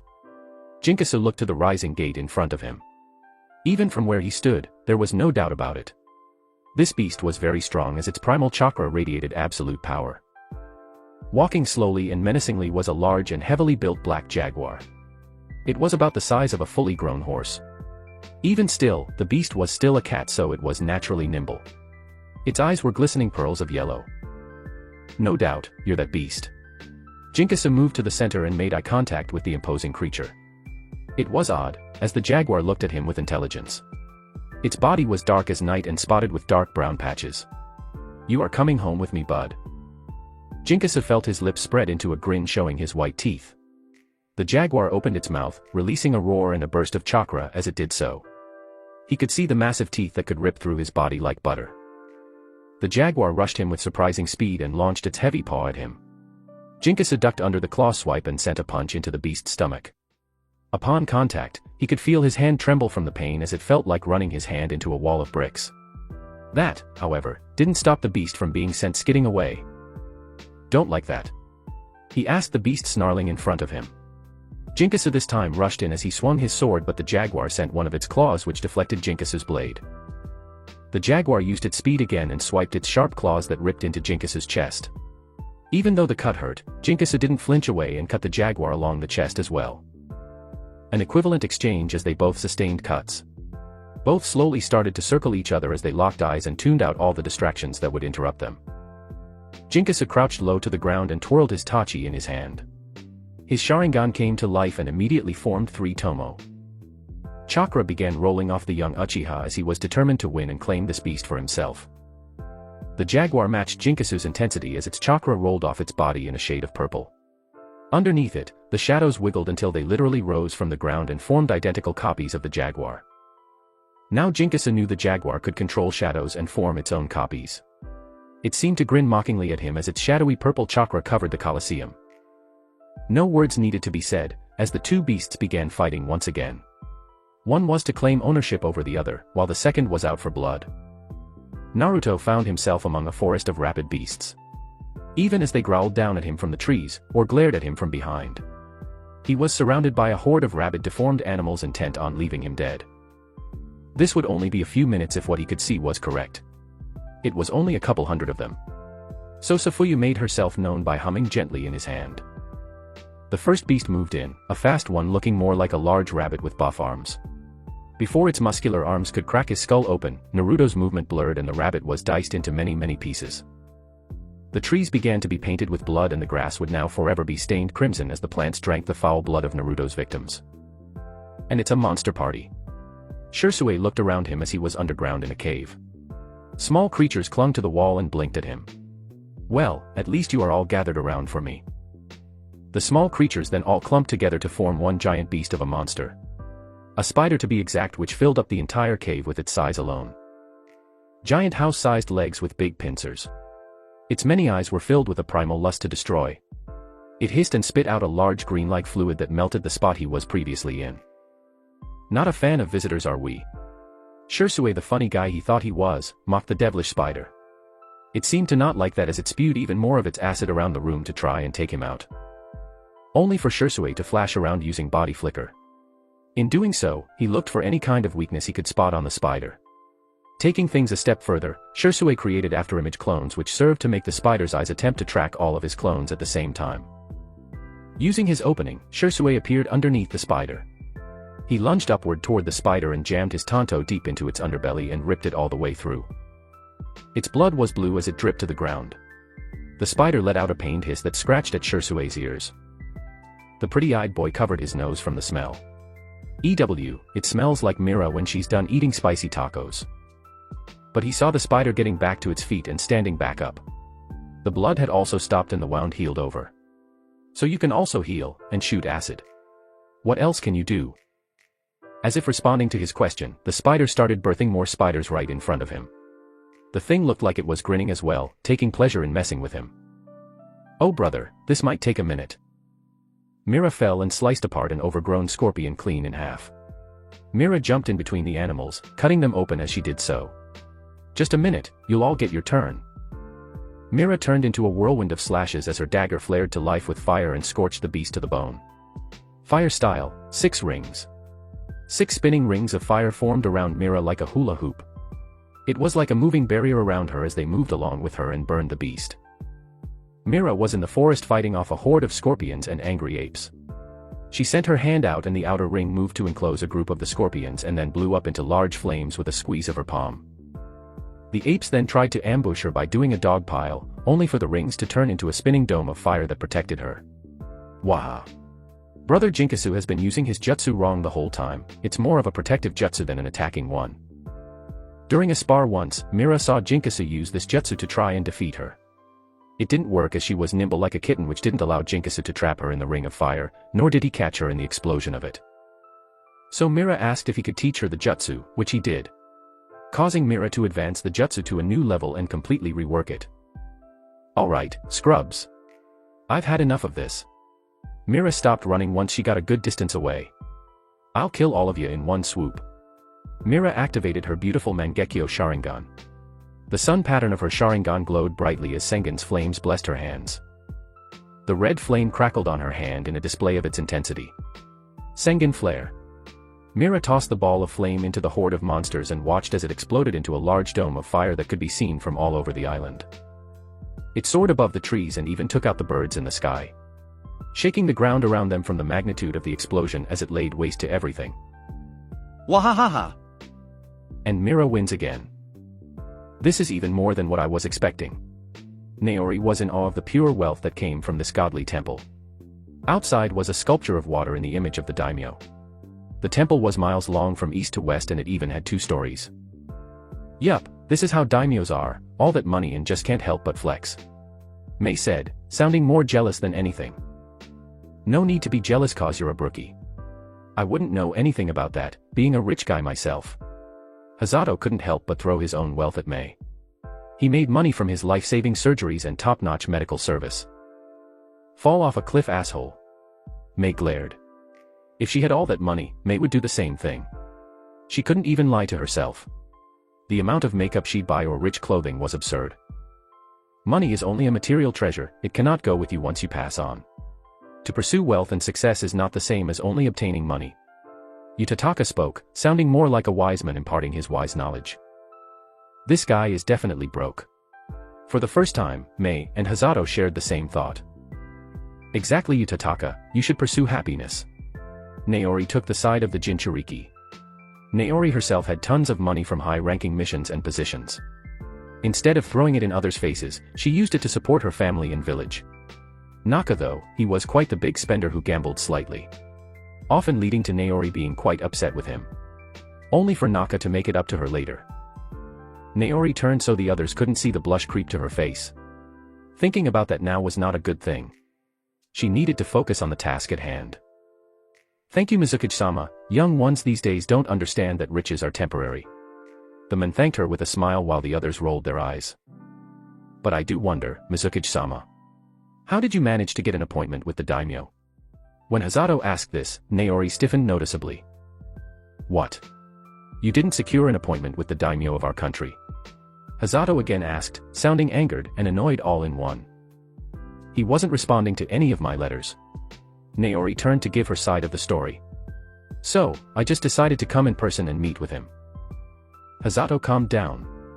Sorry, I just know that daimyos are very wicked and self-centered. They might attempt to harm you for showing up unannounced. It's going to be fine, my reputation will carry us through. Naori waved his concern away. True, everyone knows about you and your husband. The men who controlled a tailed beast during the Third Great Ninja War. And you, the one-eyed empress. Yutataka recalled the names and feats of the great shinobi. You also have a son, correct? Yes. My sweet son. Naori almost seemed to be skipping ahead as she walked right up to the gates. Sweet. That guy's a monster. Hasato shivered at the memory of being on the receiving end of his predatory gaze. You're telling me. But let's just let her believe he is. Mei said back to the pink-haired medic. The three guards began to follow their Mizukage to the front gates of this temple. They were stopped by tall samurai guards. What are shinobi of Hidden Mist doing here? Naori stepped forward and asserted herself. I am Naori Uchiha, the 5th Mizukage. I have come to speak with the daimyo of this country. Naori displayed her confidence and authority by pulling the hat from her back and placing it on her head. The guards gasped and looked surprised under their blue armor plating. And Naori Uchiha. That's right, and I am the Mizukage. So the daimyo and I need to speak with each other. Leader to leader. Naori now demanded of the guards who looked nervous. Allow me to go and contact our superior. The left guard said and turned to move. So they waited for the guard to come back, which didn't take long as the samurai hauled ass. When he returned, the men gave a more welcoming smile. Right this way, Mizuki-sama. The daimyo will speak with you. Great. Naori and the group were led through the temple and saw just how deluxe the place was. Then their little tour of the mansion was put to an end as they came face to face with massive double doors. The guard pushed the door open to see the gigantic room filled with riches and country treasures. On the ground was a red carpet which led them to a throne. Sitting on the throne was a feeble-looking man who was up there in age. The man looked out of place in the robes. Is this the daimyo of the Bloody Mist? Naori couldn't believe what she was seeing. This guy looked like a complete loser and scrub. How was he sitting on the throne for such a noble position? Mei and Hasato saw Naori's disappointed gaze and had to turn their heads with clear shame. Even Yutatake, who had never met the men before, looked ashamed. What do you want? Even when he tried to be threatening, the men sounded timid. Even though Naori lost great respect for the men in front of her, she still bowed slightly just to keep up a respectful image. Greetings, I am Naori Uchiha and the newly elected Mizukage. I wish to speak with you about our future. Hearing this, he pricked up. I am Nagamo inside. But you said you are the new Mizukage, see correct? The hope coming off the man was clear as sparkling glass. And I heard what happened to your clan, Naori-san. They were killed by Itachi Uchiha. But you are here and the new Mizukage, how? A look of pain-filled sorrow flashed across Naori's face for a quick moment before it was wiped away. Before everything happened, the clan escaped while those who wanted to fight stayed behind to create time for us to escape. A noble sacrifice, I am sorry to hear that. The daimyo gave his sympathy. And we came to the place which made the most sense, all we had to do was fight through this oppression to secure a home. And now here I am. Nagamo nodded. So you killed Yagura. He's dead. Naori nodded while giving the men a strange look. Yes, it was 2 months ago. Yes. Finally. Nagamo jumped from his seat, pumping his fist in the air. He even started dancing around his throne with a teary smile on his face. I was begging to think I'd die before he was killed. Naori raised an eyebrow and looked towards the three behind her, who were also just as confused at the dancing daimyo. I understand Yugura was doing the county wrong, but you seem a little too excited. Nagamo stopped his dancing and sat back in his seat, smile still in place though. Yugura was, in simple terms, bullying me for resources. Not knowing this, the shinobi in the room gained faces of shock at the news. Mei cursed silently to herself. She should have guessed something like this was happening. Maybe if she had rescued the daimyo earlier, she could have gained the upper hand somehow by gaining his favor. What do you mean, Lord Nagamo? Naori asked, needing an answer to such a bland statement. Nagamo took a seat on his throne and attempted to calm himself. Once the war started, I sent a letter to Yugura demanding his presence. He came, but the meeting didn't go as planned. He killed half the guards, destroyed parts of the village, and killed innocents. He nearly killed me and would have if it wasn't for the importance of my position. That is something. Naori couldn't believe it. That one genjutsu was able to do such a thing. Controlling one person caused a country to walk a path of self-destruction. So for years, I had to supply Yugura with all the things he needed, or else he'd come back here and destroy the capital. It pained me greatly, but I was left with no choice. I never thought Yugura's will ran so deep. Mei spoke, looking down at her feet. Everyone could see this impacting her greatly, no doubt wishing she had done more in her time as the rebel leader. It's okay, Mei-chan. We are going to make things better here. Naori walked over and hugged Mei tightly. Don't beat yourself up, you are very accomplished and still growing. You are only in your teens with a lot of life left ahead of you. In your teens without a man. Hasato snickered, earning a withering glare from Mei. Hush. And you are also single. Naori sniped Hasato's confidence out of the air, making Mei giggle. Thank you so much. Mei hugged Naori tight and could understand why everyone saw Naori as their second mother. Sorry to interrupt. Nagamo cleared his throat and spoke to grab the others' attention. They all fell back in line and gave the daimyo their full attention. Shall we talk about the future? Ah, yes. Shall I open? Naori asked. Go ahead. After getting the green light, Naori reached into her bag and grabbed a scroll. She then tossed it up to Nagamo, who bounced it around before getting a hold of it. Inside the scroll is a detailed report of the things I'd like. It is basically a road map for rebuilding the village in the next 5 years. The most important is funding and manpower. Naori said. On a scale from 1 to 5. Our population is 2/5, our military 3/5, and our economy is 2/5. So basically we're poor, lack hands, and weak. Well shit. Nagamo responded the best way he could. Looking at this roadmap, I can see you have a lot of things you wish to see happen. Oh. Is that a coliseum? And a village flooded with water? The man looked like a child getting excited over new toys. Yes. A good way to gain money is through tourist attractions. But those will come later, as I want to build quietly and then surprise the other nations with our might. That is smart, Mizukage-sama. I figure if we tell the world we have finished our war, they might try and move in on us. Hasato was once again blown away by the Mizukage's brilliance. Indeed. This is all wonderful and I would be happy to support you. Now that I am not being oppressed anymore, I will definitely be a better leader towards the land I govern. Even better. If Nagamo would support them and make his presence felt, they would be on track to creating a great nation. Great, then can I take some of your guards back to the village to assist with the labor? We also need building supplies, preferably steel, bricks, and any other kinds of metals. Naori hoped she wasn't asking for too much, and then the men said no. Consider it done. Nagamo snapped his fingers. I'll send you a small army today along with the supplies within the week. Naori this time bowed deeply with gratitude, followed by the others. Thank you, my lord. Chapter 16. Instead of words, you carry out your purpose with blades. Leave it to the Anbu, or more like Danzo's route. The nameless, protecting peace from the shadows. That is what a true shinobi is. Shirsue's words echoed in his mind again.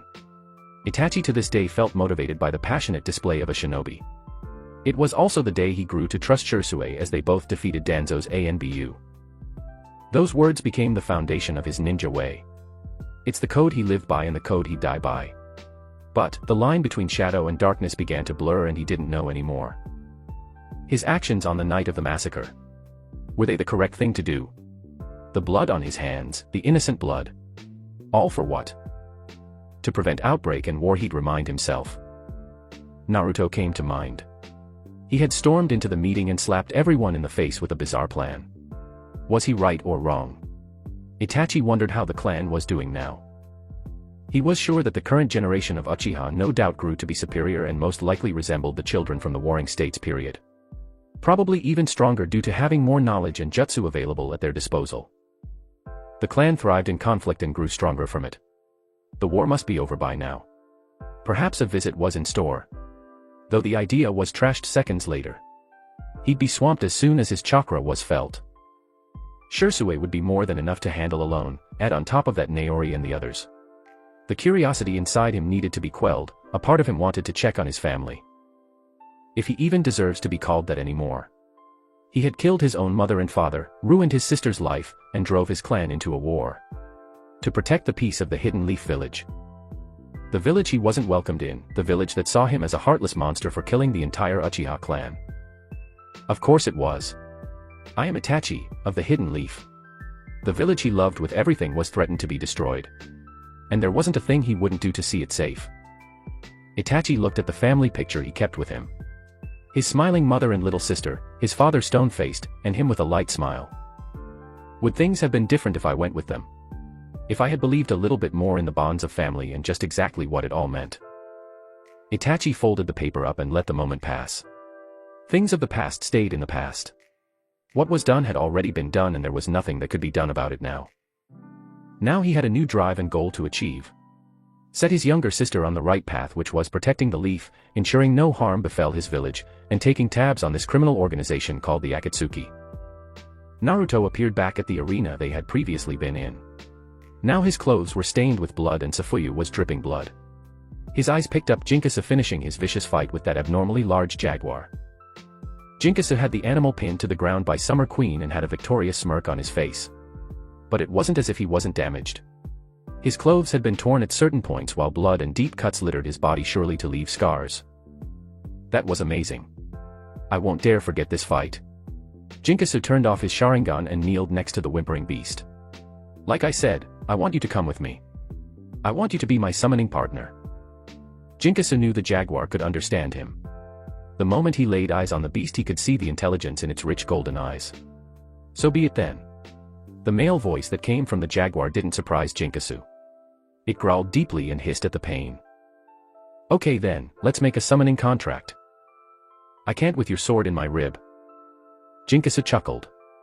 Her name is Summer Queen, and she is as sharp as the day I received her. Noticeable. This beast had a sharp tongue. Jinkasu liked it and could see him and his new partner getting along. He warned the beast about the pain to soon come, and yanked Summer Queen from his rib. Jinkasu didn't let the pain last as he used a healing jutsu on the dark jaguar. You don't need to heal me, I can regenerate as you know. The jaguar rolled over and stretched. He then looked at Jinkasu with a sharp questioning gaze. How did you stop my flow of chakra during our fight? I could have pushed that sword out and healed, but I wasn't able to. To this, Jinkasu stood up and smiled proudly. It's my ability. Jinkasu pointed to both of his eyes. Since we are going to be partners, I'll tell you. That dark and corrosive energy of mine was what I call destruction chakra. And as the name suggests, that's what it does. The chakra is able to destroy at a cellular level and even further. This information caused his eyes to widen. So you were able to destroy my chakra pathways with your chakra permanently. Which stopped my healing factor and chakra flowing correctly. I'll say it again, brother. Your Mangekyo Sharingan ability is very frightening. Jinkasu turned to see Naruto landing behind him still in one piece. Haha, says the one with the king of Mangekyos. He laughed as he knew the power Naruto's eyes held. Don't sell yours short. But I do have a question for you. What is it? Naruto pointed to Jinkasu's left eye. Does your left eye come with another ability? Or do you use both eyes like myself? Like you might have suspected, I am a one-trick pony. Unlike some people, I need only eye for my power. For some members of the Uchiha clan. When you awaken the Mangekyo Sharingan, there is a different power for both eyes. The right eye could have a power, while the left eye could have another power or just a different version of the original power granted by the Mangekyo. Shisui, Naori, and Mira were the select few Uchiha who needed both their eyes in order for the Mangekyo to function at full power. If the power was great enough on its own, the other eye was unable to have another power. Some saw it as an even trade-off. You had one super powerful ability that on its own was worth just as much as two abilities, which left one person with only one major world-shifting power to focus on and find the full value of that one ability. We're alike then. Leaving Mira and Shisui, the two who both need both eyes. Naruto said. I thought you were like her and used the other eye for fine control of the power. What do you mean, fine control? Causing Naruto to think of a response. Mira uses her right eye to summon Sengen while the left eye she uses to play God with the ability. She shrinks it down to the point where it's microscopic, expands it as wide as a lake, or controls it like the flame as a mind of its own. I don't know what's more scary, your knowledge or power. Jinkasu responded. When Naruto picked apart your ability in front of you, it was heart-racing and terrifying. How about both? Naruto sent a smirk to his brother. I only know this because we both trained the power together. And you two have figured out so much already. I might need you to copy mine. Jinkasu rubbed the head of the jaguar at his leg. And you are? Saturn. Nice to meet you, Saturn, and welcome to the Uchiha clan as one of its summons. We didn't do the contract yet, so hold the formalities. How do we do that? I'm pretty sure it won't work the normal way of using a scroll. Jinkasu correctly summarized. Right, since I don't have a domain of my own. Well, just have to settle for the better option if you ask me, and get a tattoo. Saturn turned to give Jinkasu a sharp-toothed grin. Give me your arm. Jinkasu and Naruto looked skeptical at the suggestion. Relax. I'm not going to bite it off. Saturn rolled his eyes. You humans don't taste good anyway. The fact Saturn ate humans was definitely off-putting and reminded them he was still a wild beast at heart. Saturn looked to focus before he placed his paw on Jinkasu's hand. Jinkasu felt a quick pain that felt like being stuck with a needle. It focused on his hand. Looking at his palm, Jinkasu saw a tilted circle surrounded by rings formed on his hand that glowed purple before dispersing. That, my good summoner, is the seal, but you should know my contract is different from other animals. Saturn grinned before turning into smoky black mist and floated into the tattoo on Jinkasu's hand. There are certain perks to being a lab rat, as humiliating as it may sound. And you've got a shit ton of chakra. Oh. It's your destruction chakra. Or should I say, ours. Hey. Leave that stuff alone. Jinkasu shivered at the feeling. Saturn was siphoning off some of his chakra, which was not as fun as it sounded. It was like having your blood drawn for a medical test. Those scientists wanted to make me some kind of dual weapon to fight alongside whoever I marked. I take your power and use it while I give you nothing, hee hee. My chakra network can link with yours and I live off your chakra. But you have a physical body, blood, organs. How can you just turn into smoke? Yeah, but chakra slaps science in the face.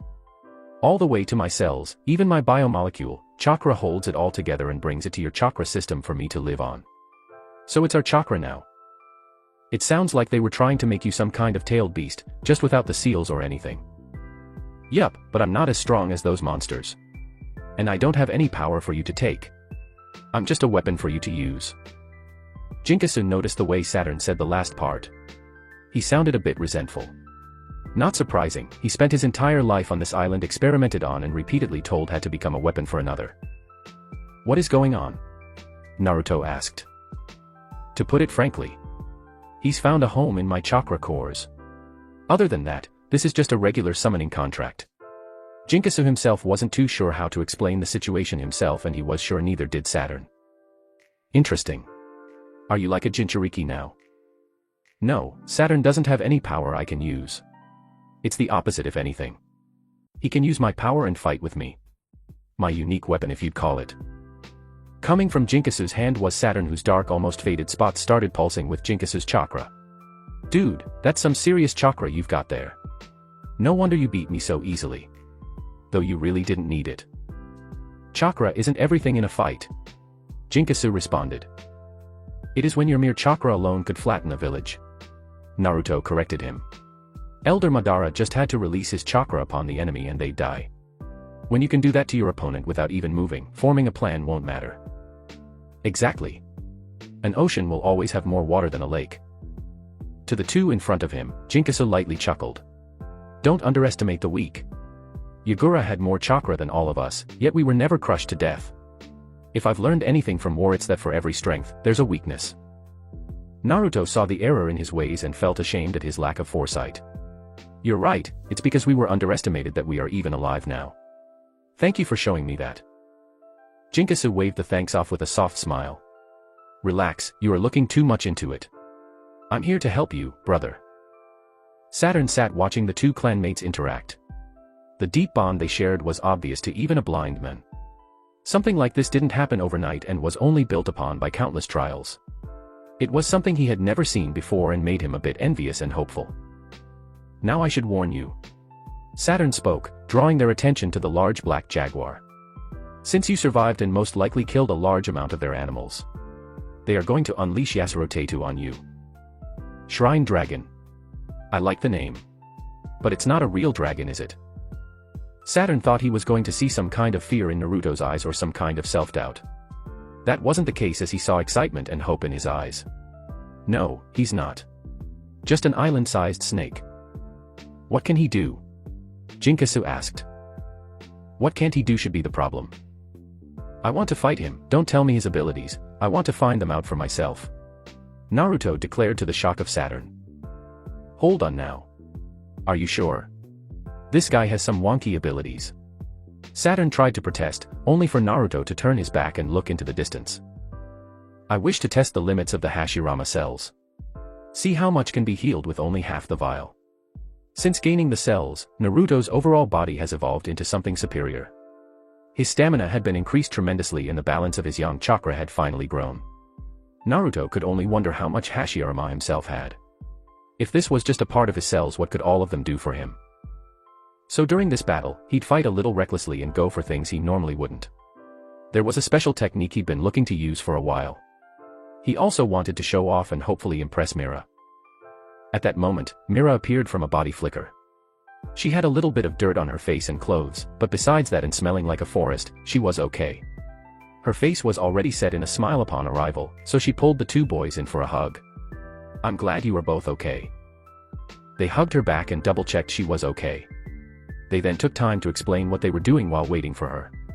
Mira listened carefully and then began giving Saturn head rubs. Shisui soon arrived and they summarized it for him as well so he wasn't left out of the loop. Well, I have a surprise of my own. Mira looked smug and sent chakra to the back of her hand. What appeared was a simple black feathered bird. Summoning Rini. Coming from a cloud of white smoke was a large bald eagle. Smooth white head and crispy black colored feathers. It landed on Mira's outstretched arm using its finely sharpened claws to hold on.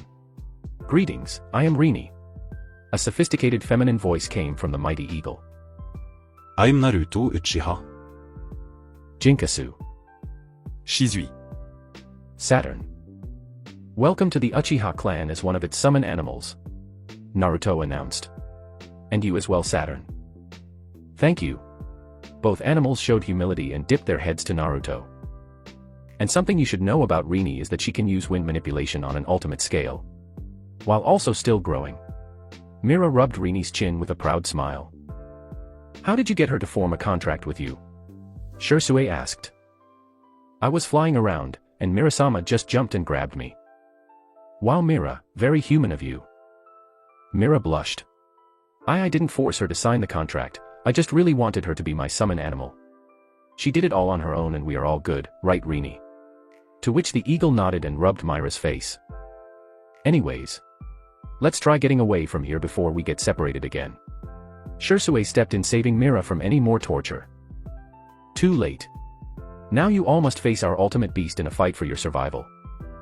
They looked at the glass box and saw the redhead Uzumaki Onoka smirking at them. You have given us an amazing data, Uchihas, but now you will perish. Using the same sealing jutsu as last time, the team was transferred to the cliffside overlooking the sea. Again, we definitely should have picked a better place to regroup. Shisui reflected on his mistake. It's fine. This time we are all together. Naruto turned and smirked. He activates his Manjikyu Sharingan. His unique ability Sviznalika shone radiantly. He used Kamui and opened a portal to the previous location. Someone go back and quickly capture her before she can get far. I'll go. Shisui rushed through the spiraling portal that closed after him. Now leave the rest to me. Naruto withdrew both Safuyu and his gunbai for the battle coming shortly. I'm ready, master. Safuyu's excitement was in her voice as she matched Naruto's enthusiasm. The water in front of them erupted in a shower of water. The waves created from the forced explosion were monstrous as they splashed along the rocky cliffside. Amongst the shower soaking their clothes, the Uchiha used chakra on their feet so they could withstand the howling wind. Yup. He's juiced up. Saturn took a couple steps back as he was ready to move any second. Wind manipulation. Nice, a counter to my fire. Naruto grinned widely in anticipation as a fiercer, more feral side of him began showing. It was a nature all Uchiha shared as a mortal battle would approach. His dad was sure to hone his mentality for battle into perspective during training, making sure he was lethal, efficient, consistent, and ready to dance at any time. They all bore witness to a tremendously sized banded sea snake. That was just the base appearance of the snake, as its scales looked more tough and rugged, its eyes more bloodlust, while those mountain carving fangs showed themselves. Its big blue eyes landed on the strongest chakra signature and hissed threatened. Naruto stared the beast in the eyes directly. Its black slits meet his own black tomo. He could have placed the beast under a genjutsu and been done with it. Though he didn't want to win like that, it would be no fun. So he cocked his head, still grinning. The other two got themselves an animal, so I will as well.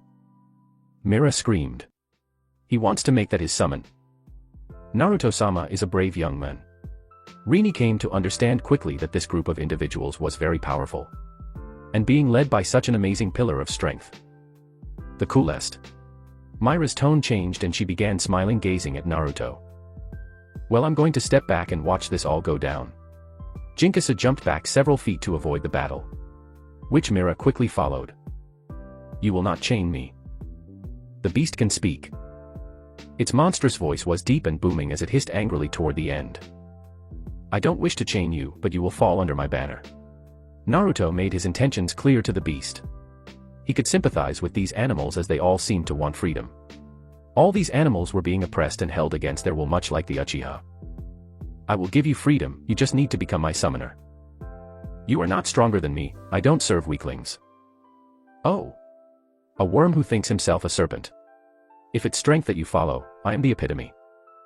The snake shot a big ball of water at Naruto, who jumped to avoid the death ball. Where he once was had been destroyed and the cliff crumbled into the ocean. Water manipulation as well. Not too surprised. Though the potency was subpar. I know he can do more. Naruto landed on the ground and spun with his Safuyu, which crackled with glowing purple lighting that Naruto flung at the snake. The snake let the crescent blade contact his scales and expected to see a look of helplessness on Naruto's face. That was just a test swing, he didn't put his all in it. That didn't do anything to him as expected, I'll amp things up a notch then. Safuyu was attached to a chain along with his gunbai, so Naruto had no fear of losing either one of them in this climate that was steadily increasing to the notice of everyone present. The beast rushed forward and barreled onto the cliff, trying to hit Naruto. Naruto evaded nimbly as he flipped away, only to lay a punch to its temple that forcibly sent its head back. Naruto didn't finish there as he sent the same attack again, rushing toward the snake. Only this time, it was more tense and large enough to scare. The effects were different as it was pushed back and hissed in pain. The sharp lighting helped cut deeper into the scales, causing a mix of shock and pain. I thought I was immune to the elements. Is it different since his lighting is purple? Why do you look so surprised? Did that hurt? Naruto mocked. Impudent human. I am perfect.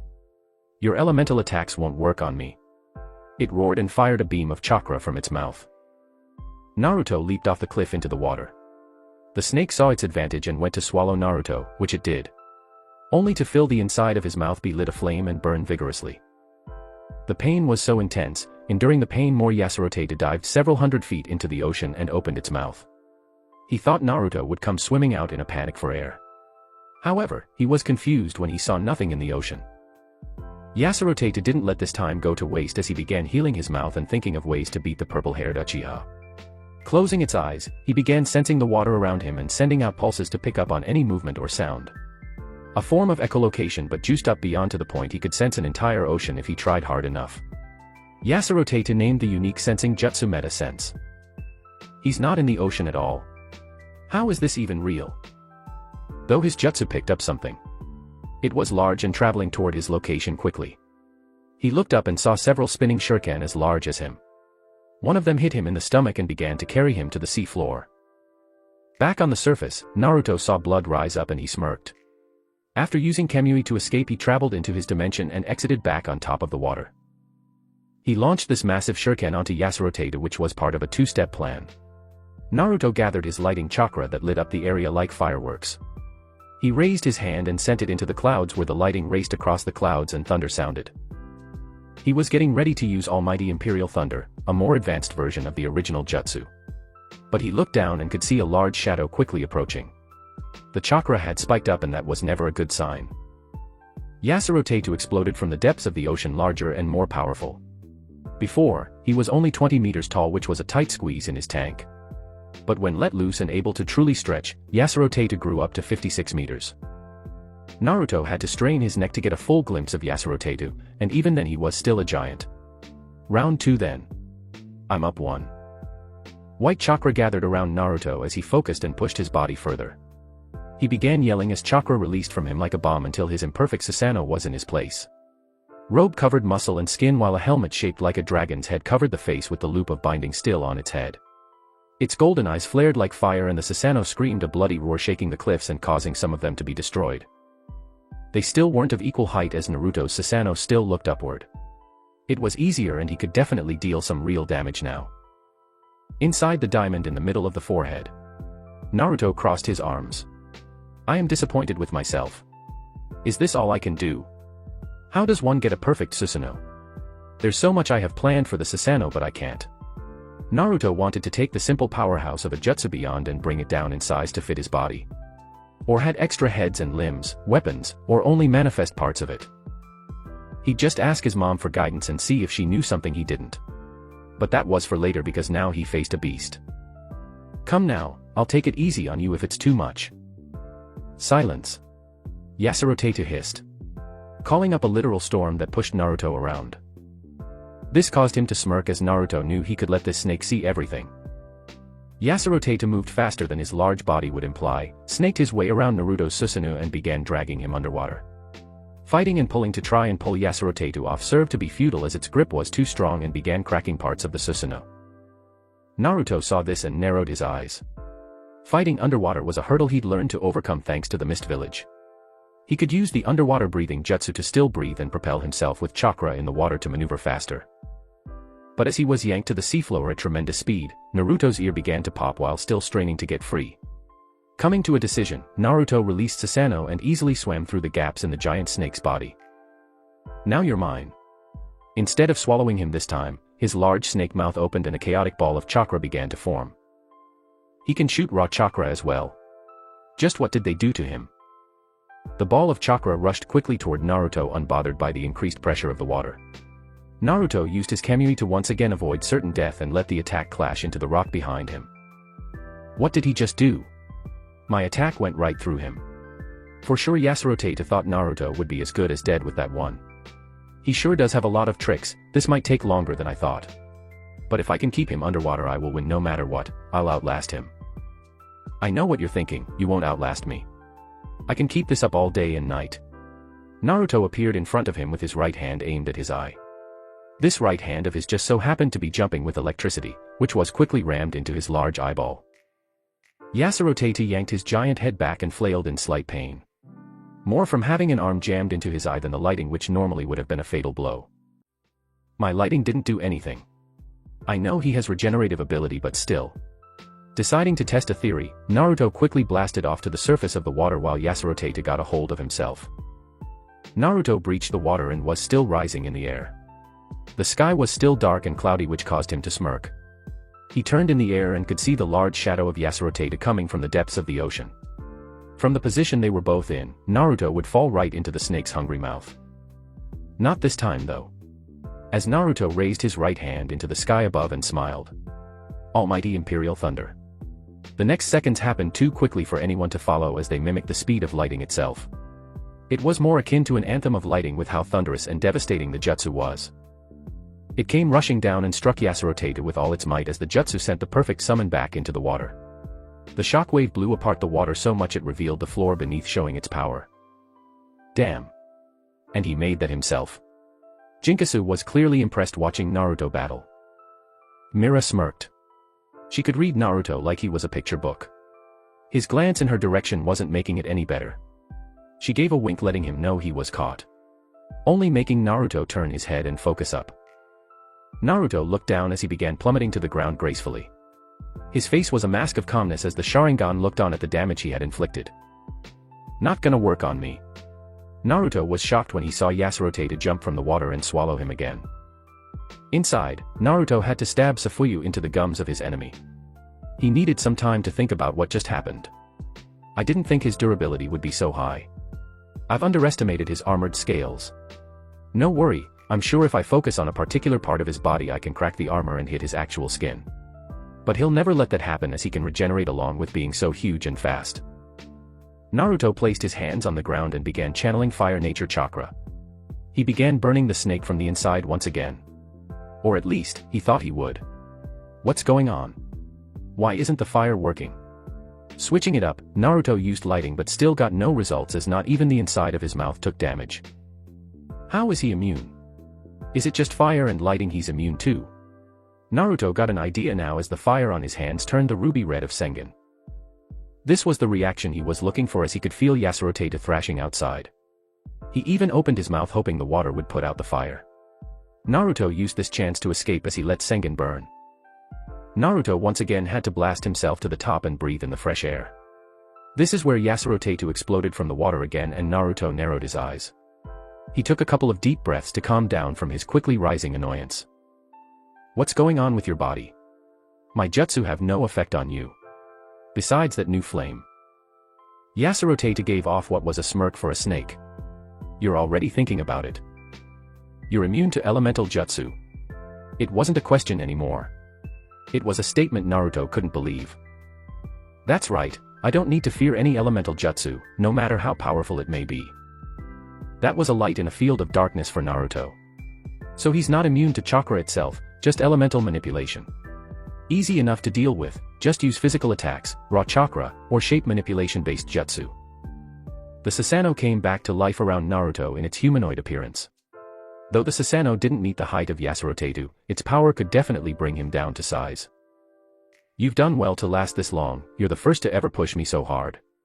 The great snake gave its respect to Naruto. While I can't say the same for you, I must admit you are proving to be a worthy challenge for this Uchiha. Naruto also paid his respect. During the battle, the two come to respect the other power in one way or the other. Though it was still a battle for supremacy over the others. And again, the intense battle kicked off.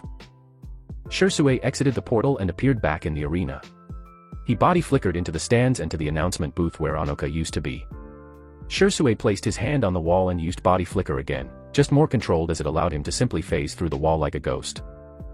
He could sense Anoka and lowered his chakra quickly so she didn't catch on to him.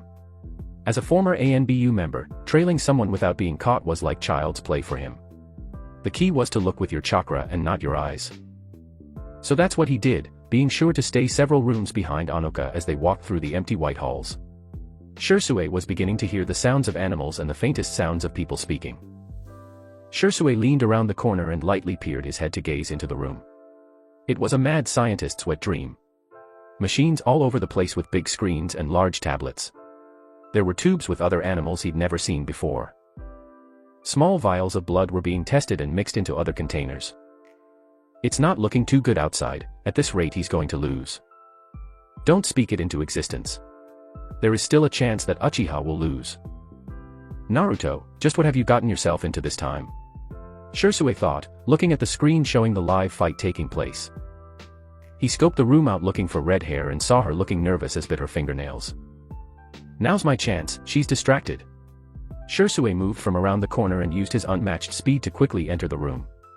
He drew his tanto and chopped the scientist in the back of their heads. Quickly doing this he managed to grab Anoka by surprise, who turned around startled. Bursting from behind her back were 3 golden chains waving around in the air. They lashed out toward Shisui, who nimbly dodged the chains, grabbed Onoka by her throat and raised her into the air.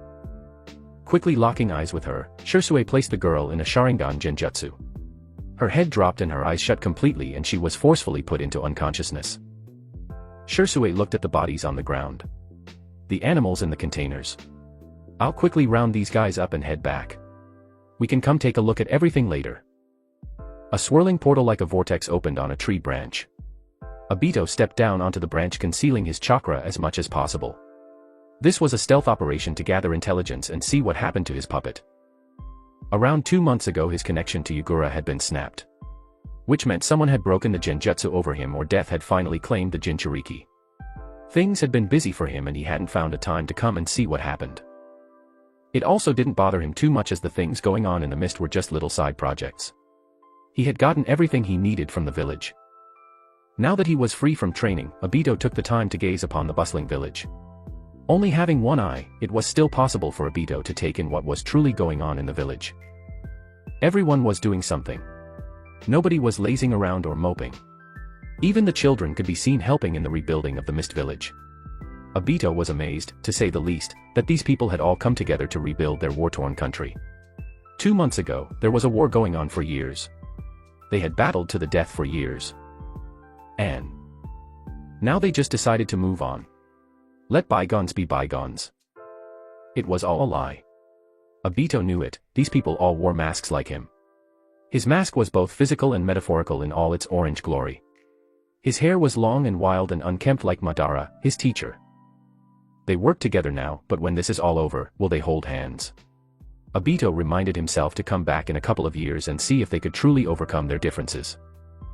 Though, if they did or didn't, they would all have the life they wanted in the dream world. But Obito wanted a closer look at the village. So using Kamui again, Obito phased in and out of the world as he quickly traveled down to the village. He placed a Genjutsu on himself to appear like a regular bystander. Just an average Joe.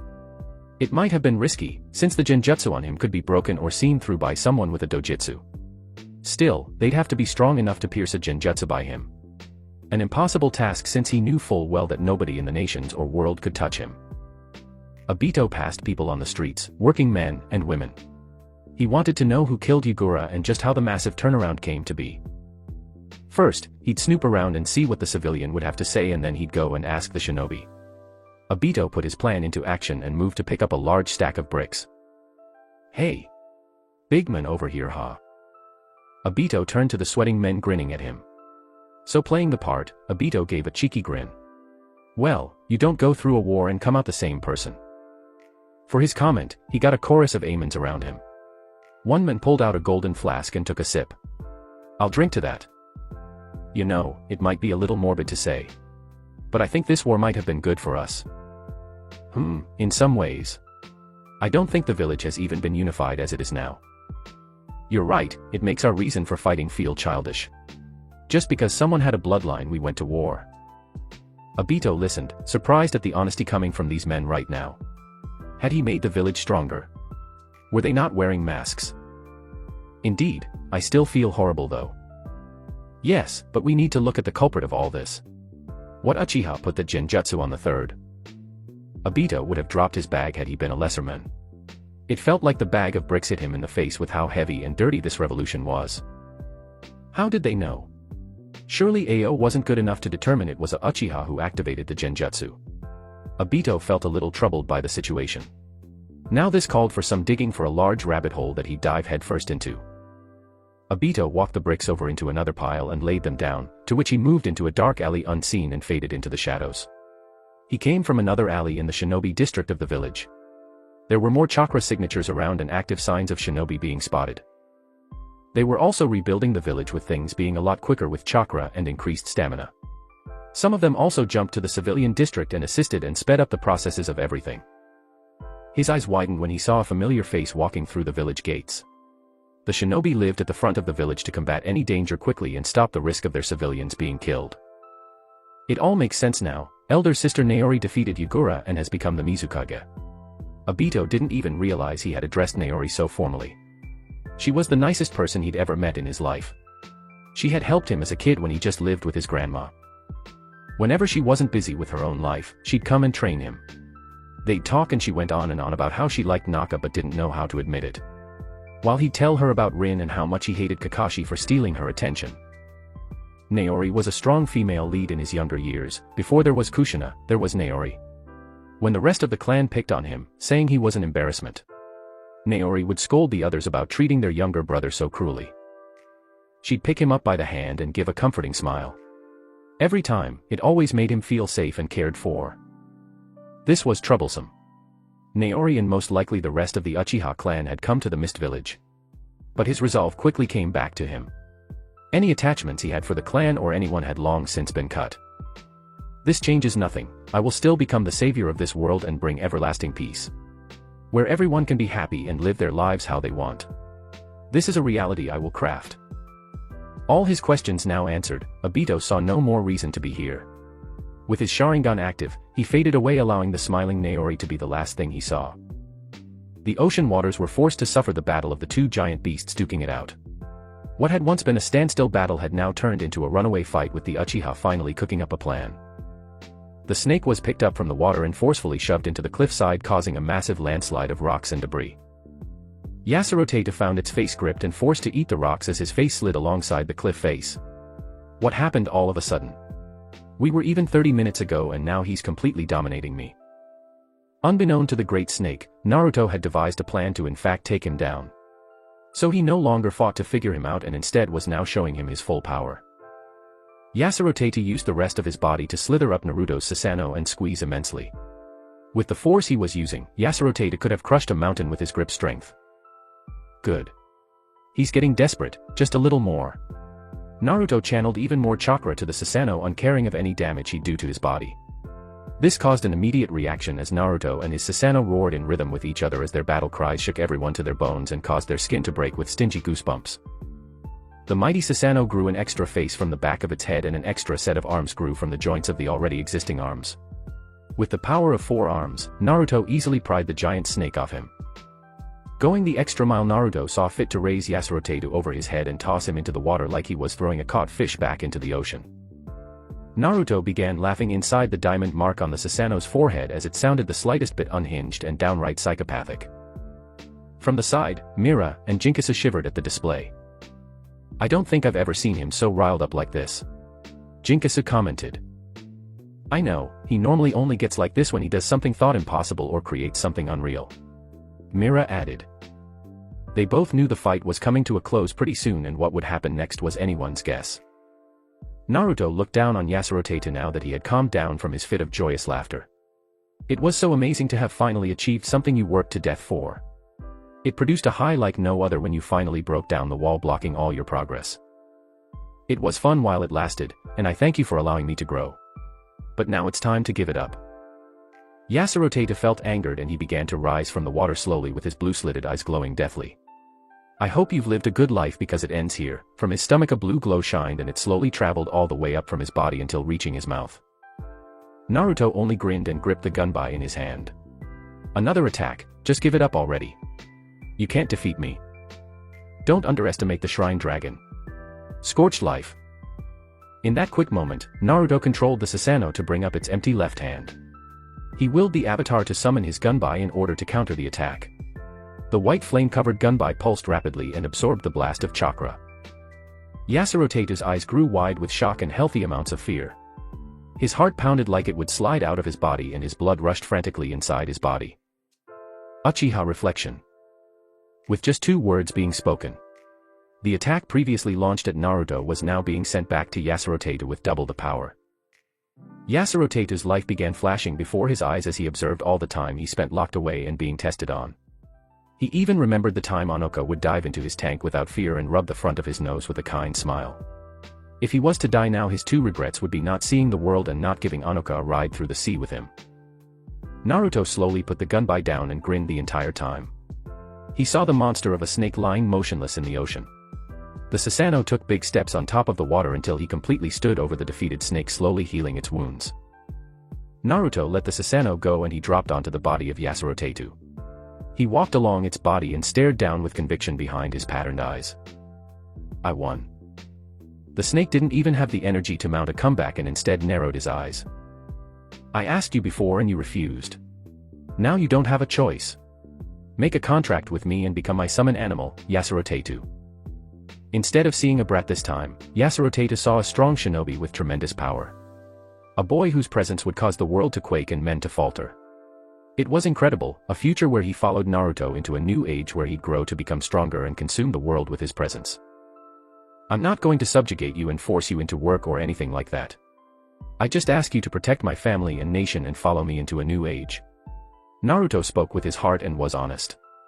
He had no ulterior motives and just wanted to have another powerful ally he could call upon. Fine, you win. I'll become your summoner. Yasura Tatu finally gave the answer Naruto wanted to hear, causing him to smirk in victory. Alright, let's make the contract. Yasura Tatu's body began shrinking in on itself as Naruto now stood on the water and the once giant snake had gone back to a normal-sized sea snake. Naruto looked only slightly shaken as he was not expecting that but welcomed the normal-sized snake. He finally deactivated his Sharingan, returning his eyes to normal but still on guard in case Yasura Tatu went back on his word. Let me see your wrist. Naruto placed his wrist out but still looked suspicious of the small snake. I'm not going to inject you with venom, so relax, the fight's over, I lost. I've seen a last stand before. Naruto quickly replied. Just put your wrist out. Naruto did it and watched as Yasura Tatu opened his mouth and latched onto Naruto's wrist. It was just a quick bite but long enough for Yasura Tatu to think about injecting his venom into Naruto. But upon seeing how Naruto didn't flinch or make any complaint about the bite, and was instead paying sharp attention to him to be ready for anything he might pull, Yasura Tatu let go and saw black ink wrap around Naruto's wrist and fall into the palm of his hand where the ink sealing marks had become one in the center of his hand. I don't use Sage Chakra like other natural creatures, so don't be expecting anything like that. I also don't have any realm tied to me, so I can't claim a domain as mine. Small factors.